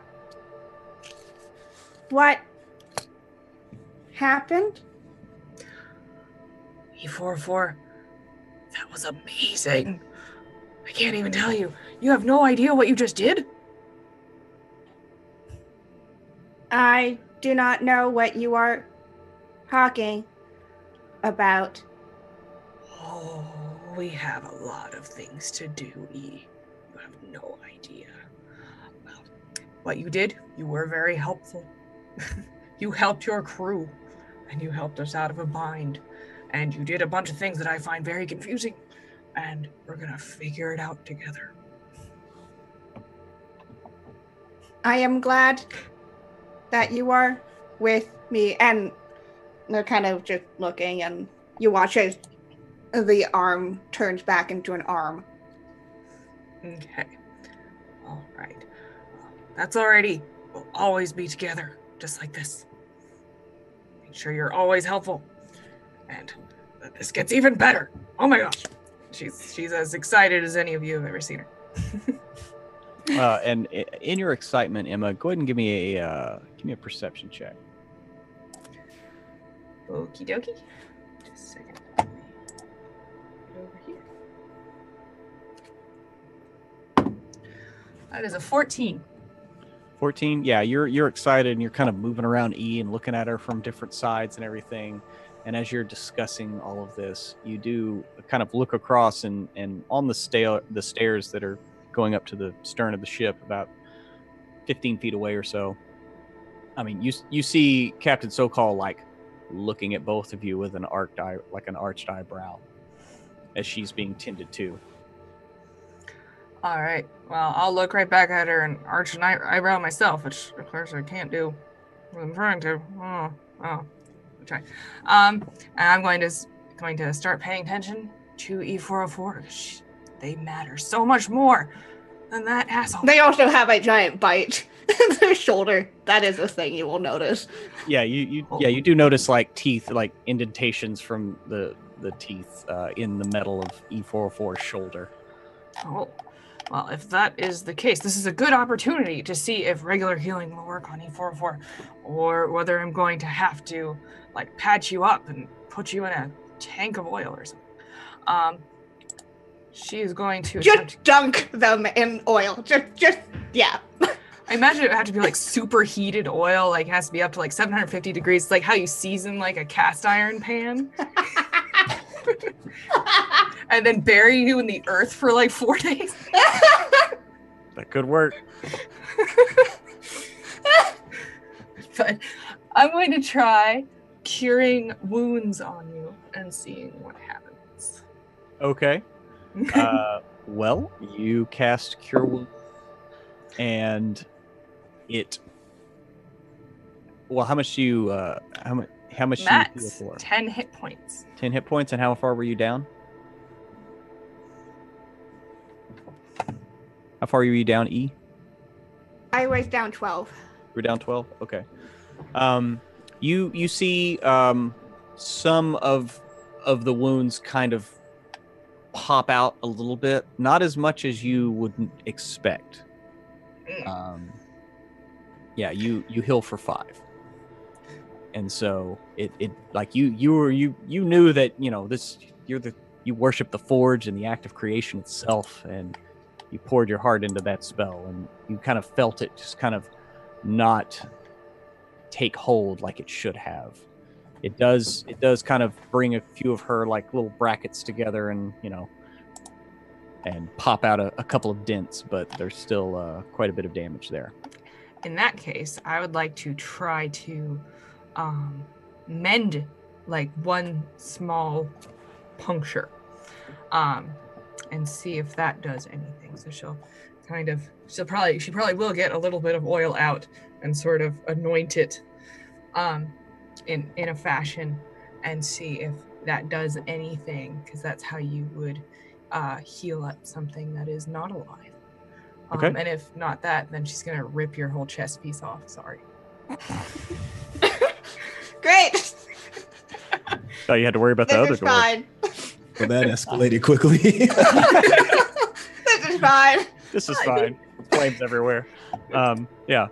Okay. So you cast mending, and that takes about a minute.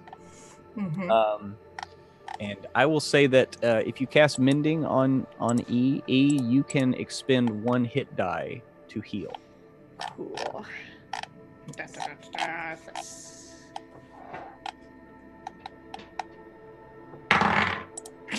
That's 2.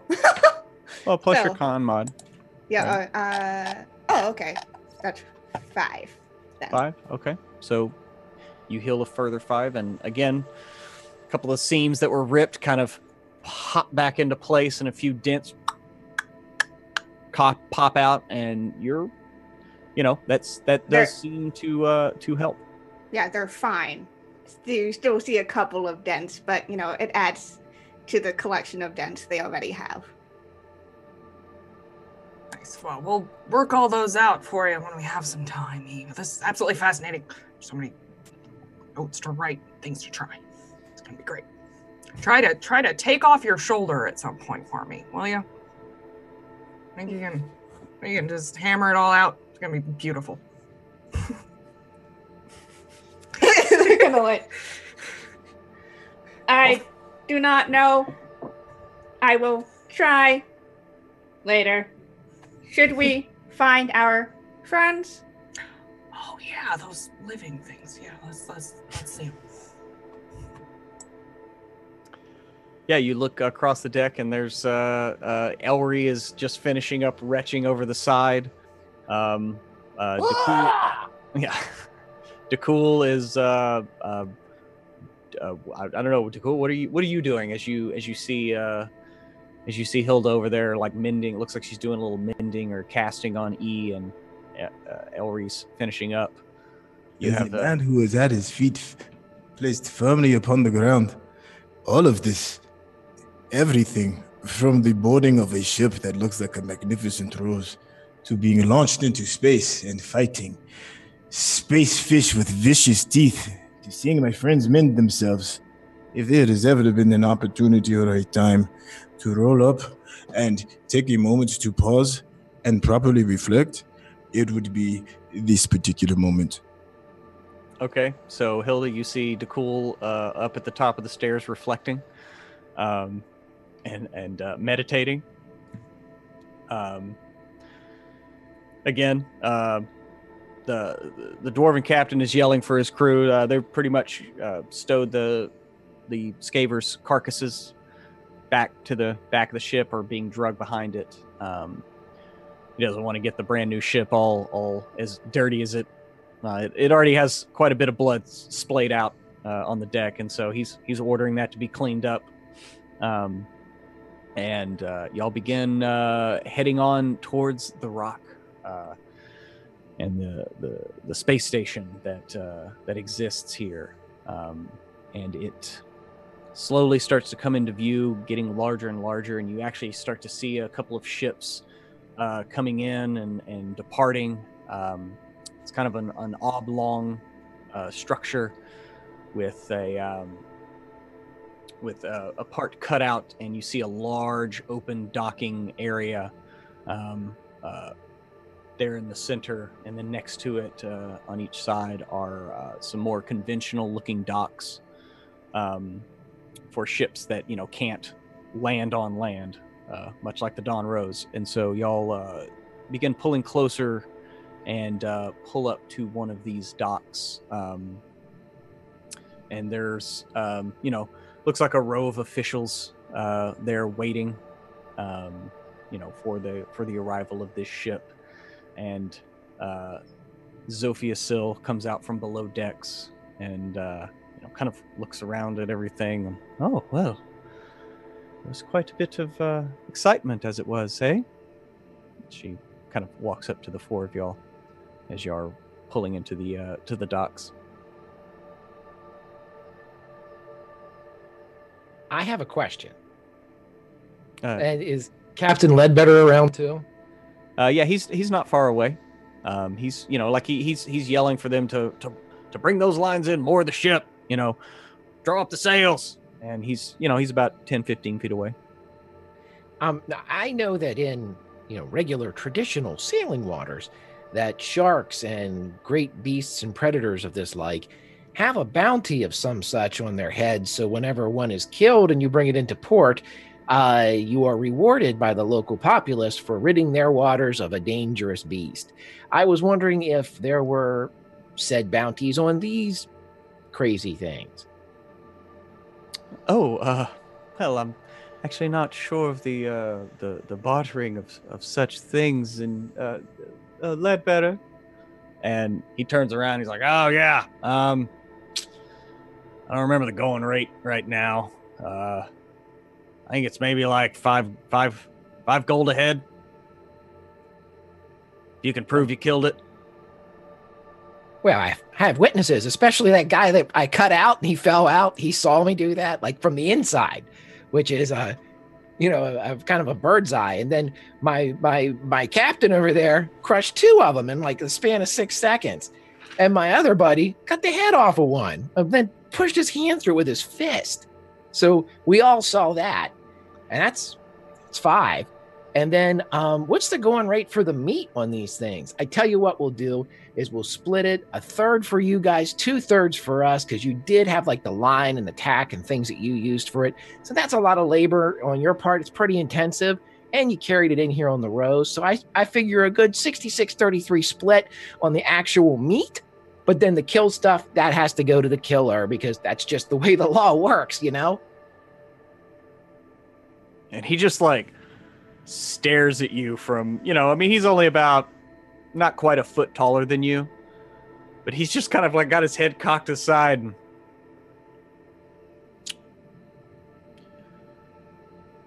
I bet you could sell a snow cone to a nice dashi. If I knew what that was, sir, I could do it. But this is just the law, and I'm pretty good at it. Yeah. They're kind of like these, you ever seen a bear and something between a bear and a dragon? Yeah. I hope I never see that. Yeah, it would be the last thing terrifying. you see. They live in the ice, and you could sell ice to them and probably walk away alive. So I like the cut of your jib. Oh, thanks. Yeah. It's a cunning jib. Yes, it is. Yep. It's an old one. But I'm old. So, yeah, we'll do that. I do have a small question to ask. I overheard some members of the crew saying that these particular types of beasts are scavengers that do not normally prey upon ships in this nature. In your area of expertise, what do you feel may have caused them to have changed their ways? Don't know. Maybe. I mean, could be. I'm not sure. I've been racking my brain over that. Normally, I've seen bigger schools of them scatter over smaller ships. They, like I said, they're normally scavengers. They don't mind leaving and coming back later. Maybe they were hungry. I don't know. It's an odd one. I'll say that for sure. Yeah. Okay. I will live with that answer for now. I hope so. It's the only one I got right now. I was gonna confer with my people. We'll see how it goes. In this particular space that we're in right now, can I look around and see where Keiko Sakul is and how she's faring? Is she okay, or do we know anything about her? By now, I mean, she has most of the wounds on her shoulder dressed. She's waiting for the plank to be put down. She's ready to get off the ship and go get some proper treatment. She looks like she's in some pain. But you see her just kind of off to the side, like awaiting that as they're mooring the ship right now.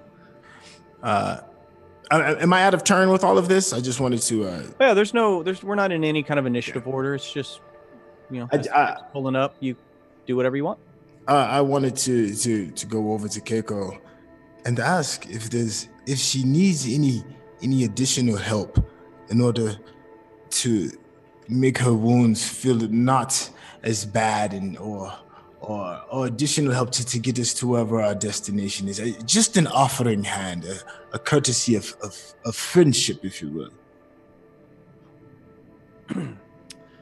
Well, do you possess any kind of healing?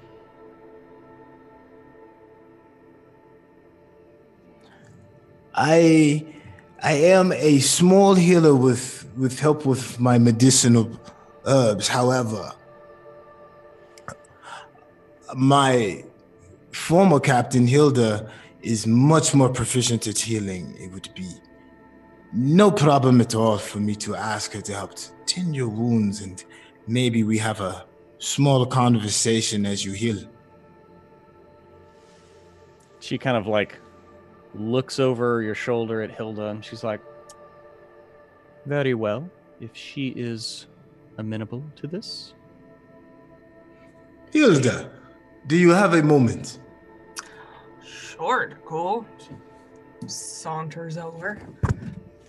E follows, and then you'll see like where they were. It's just burnt. Okay, yeah, you see E walking away from where she was standing, and you don't see any kind of like scoring on the hull of the deck of the ship. Impressive. That's good. I'm glad. You might see like a faint outline of your feet, but not like when you were on the deck of the Nyogi Spider. Like that was like there were clear like almost like brands of your feet like stamped into the deck. And this you see kind of an outline, but it's not,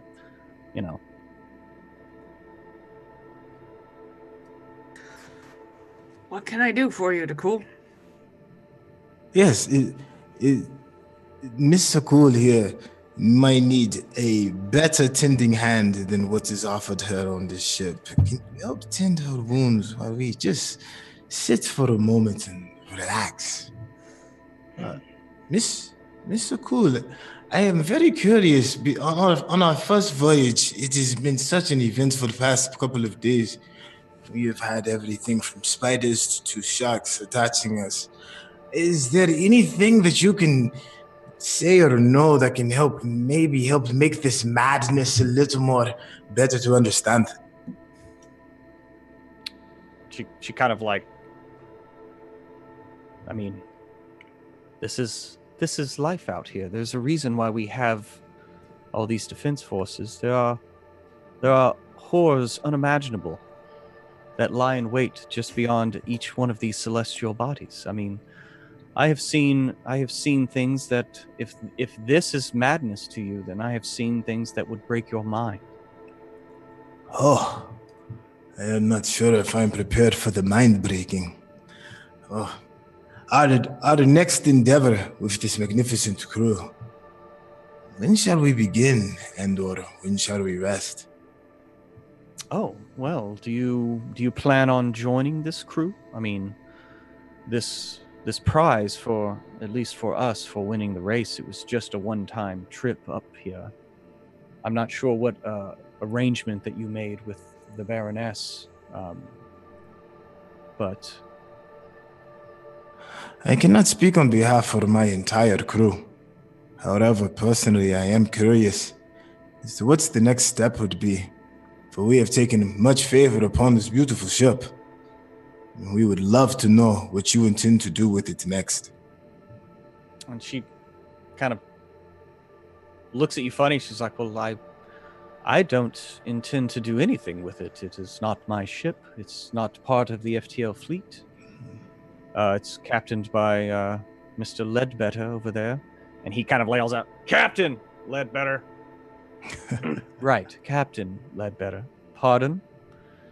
But I will go back to my duties as leader of the FTL fleet here on Neros 4 and the space around it, and try to find out what happened to our security detail and how it allowed these two Neogi ships entrance into the atmosphere at a state of highest security. So I'm not quite sure if I will have any interactions with this ship again. Although I will say I do appreciate your assistance in the previous battle. Yes, we are here to help, and hopefully this gesture of goodwill will help pave the way towards a future of greater prosperity between our two parties. Yes, I would agree. And so she kind of after that, looks at Hilda and raises her eyebrows ever so slightly as if to say, do you plan on, Absolutely. Why not? We fought together. We got patched up together. Hilda she's going to take out a tiny, doctor's hammer. One for testing reflexes. Mm-hmm. And she's going to take her time to sort of examine the wound and be like, oh, you're going to check the nerves. Do all these things that are probably slightly more painful and time-consuming than they need to be for this sort of process. But, she'll make some excuses really, I'm used to fixing ships, not elves. That's a little different. And she will eventually get around to casting a Cure Wounds on Keiko Sickle. Yes. Okay. So she kind of grunts her teeth a couple times and grits her teeth, and you hear her let out a small grunt at one point when you kind of tap on her elbow and it jerks her arm a little bit. Mm-hmm. Yes, you dwarves have a way with healing. Yes. Very interesting. Your reflexes are much weaker than I would expect, but I won't hold that against you. Haha. And she gives her 9 hit points back. Okay. You do that, and she kind of moves her arm, looks at you, and is like, well, it is my offhand, so... and just, Hilda will extend her hand for a big old handshake, and Keiko will slowly extend her hand to shake your hand, and thank you. All right, then Hilda will give her the asshole pull in. Okay. Just a little too strong. A little too strong and dominant. Yep. She does not. Hang on. Yep. She does not catch herself, and she kind of like, yes, thank you very much. And it's about this time that the ship is finally finished being moored, and they lower the gangplank, and people start filing off the ship. They're getting the wounded off first, and taken in to be seen by the clerics that are in the. There's a couple of temples here in the rock proper. And yes, and so now we have made it to the rock, and that is where we're going to leave off for right now. And so next week we will get to explore the rock itself, this space station, and see what happens with the continued adventures. Will the heroes stay with the Dawn Rose? What will they do about negotiating with their salvaged Neogi Death Spider? Will y'all have any further interactions with this elven captain, Keiko Sakal? As Keiko Sakal leaves, he turns to the crew and goes, "Does this mean that she is our friend now?" It sure does. Let's get a drink.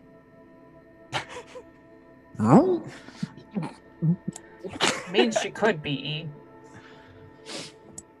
She could be. We could all be friends.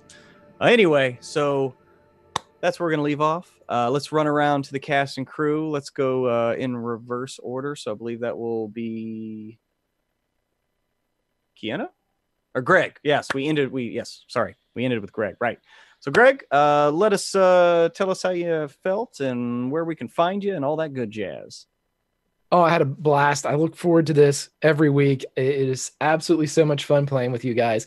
Love this group. When you play a lot of RPGs, when you hit those things that you'll never forget, and E404, Hilda taking out 2 of these things, but I'm sorry, play of the game goes to the fairy fog, which is the dopest shit ever. Literally. The dopest shit ever. I absolutely loved it. Grimjack21502 on Twitch and Twitter. Chat, I had a great time with you guys tonight. You can see me next tomorrow on Encounter Roleplay with our glorious DM here as we travel deep into the nameless horrors of Call of Cthulhu, 1 to 4 Eastern. Tomorrow night, you can find me on Unmade Gaming doing a little City of Mist. Let's see, Saturday from 6 to 9, I'm on the Wizards of the Coast D&D channel doing a little Learn by Play. And then on my own channel, Grimjack21502, Sunday nights from 7 to 9, Pulp Cthulhu. And later this month, Firefly launches on my channel. So follow, check it out. It'll be fun. Ooh, I'm totally going to be all up in that, dude. Oh, anyway, I'm so mad I want to be on that. Anyway, so next, we're moving over to Kiana. How was it this evening? It's always fantastic. I love this, and we got to go to space. If I was a personality core, I'd be the space personality core. That's just always screaming about space. That's just me in real life. So being able to play this is fantastic, and I love being able to play our favorite non-gender conforming robot who we're learning a little more about how they work. I'm learning how they work as we go along with the healing. I'm like, I don't know how they heal. Oh God. So now we know, which is fantastic. I love the dynamics of this group. It's so much fun, and man, so many fun, memorable moments. It's just always so fun. And I'm going to be waiting for a whole week until we can get back into it. I can't wait. You guys can find me over on Encounter Roleplay on Thursdays, where I DM a fairy tale shenanigans-based campaign. It's super fun. They're currently in Alice in Wonderland, about to be executed. Because that's fun. Off with their heads. If you like hearing me talk about RPGs, I'm on a podcast called Lady Slaying Dragons, where I and 2 cool women just like to talk about all things RPGs. I believe this upcoming episode is all about character creation. So Sundays, 9 p.m. Eastern is when it releases, and you can find us on Twitter at Lady Slaying. And if you just want to hang out with me, find out what I'm up to, there's a couple of cool announcements that are coming out. Find me over on Twitter at Kienna S, spelled Kienna, with the S at the end. And I would love to hear from you guys and chat with you all about RPGs and how cool everything is. Awesome. Over to you, Trey. How was it, man? Hey, what's up, everybody? My name is Trey Murphy, and are you kidding me? Space sharks? Really? Okay, okay. Let me slow down. I know they're supposed to be called scavers, but come on, let's be for real. The space sharks, that was really dope. All right, so yeah, we went from being docked down on the planet to being shot into space, and you just keep throwing these cool left and right hooks at us to try and help us figure it out. And the crew is just absolutely fantastic and amazing. The further we keep going into the storytelling process with all of these characters, the more we're getting to understand everybody. And me personally, I am completely all in. I love this world that you've built. I am really excited about next week. Like, for real, this is my weekly like Super Bowl. Like, for real, this is dope. So I'm just happy to be a part of everything. Once again, my real name, my government name is Trey Murphy. You can reach me on the Twitterverse at @Syntell.com. That's SYNTELL, and that's the same for Instagram. As far as other stuff that's going to be happening for me in the future, I am nowhere near as diverse as this amazing group and cast, but please keep posting because I guarantee you there will be things coming up. Prue, dude, you are just mwah. Thank you for allowing me to be a part of this, man. It's dope. Yeah, thanks, man. Awesome. And last but not least, Emma. All right, that was a great session. We are in space. We are on a flower that is floating through space right now, and we're about to go land on a pro wrestler or some shit. It's going to be awesome. Yes, The Rock. What happens? It was a really great time. I feel like we're uncovering all the layers of everybody. We're realizing our vulnerabilities, like our 8 con. Oh my God. And we are just having an all-around blast. You can reach me. My Twitter is @SusieKing85, but more than likely, if you talk to @WebDMShow on Twitter, or if you are on Facebook with WebDM, or if you're on Patreon with WebDM, where we have our podcast, you are more than likely going to be talking to me. I am the avatar of all things WebDM, unless I can't answer a question, then I ask you guys, and then I answer. So, yes, come and talk to us. Talk about what you like. Talk about what you want. Talk about what we can do for you. Thank you very much. Awesome. I just want to say once again, thanks to our cast and crew. Thanks to everyone out in chat, who's all the people tuning in. Hope you all had a good time. I'm having a blast DMing these people. A couple of things before we go. A lot of the art, the character art, and the paintings of the Dawn Rose and all that. You can utilize the services of that talented artist. Her name is Alexa Bonner. And her Twitter is @Alexa. That's Alexa with an H _art. And also, I got to give a shout out to our producer, Brandon. You can find him at War Eagle Keep on Twitter. He's doing a fantastic job with the sound cues, with the all the art, giving some framing to what we're talking about here to contextualize what's going on in the story. So that's it. I'm Pruitt, of course, WebDM. You'll find me tomorrow with Call of Cthulhu with Greg. And be sure to tune in here to Twitch on Thursday, same time, 6 to 9, for my illustrious co-host, Jim Davis, and his game, The Land Between Two Rivers, as they continue their adventures in the wastelands. And so until next week, y'all fly safe, and may the dice ever roll in your favor.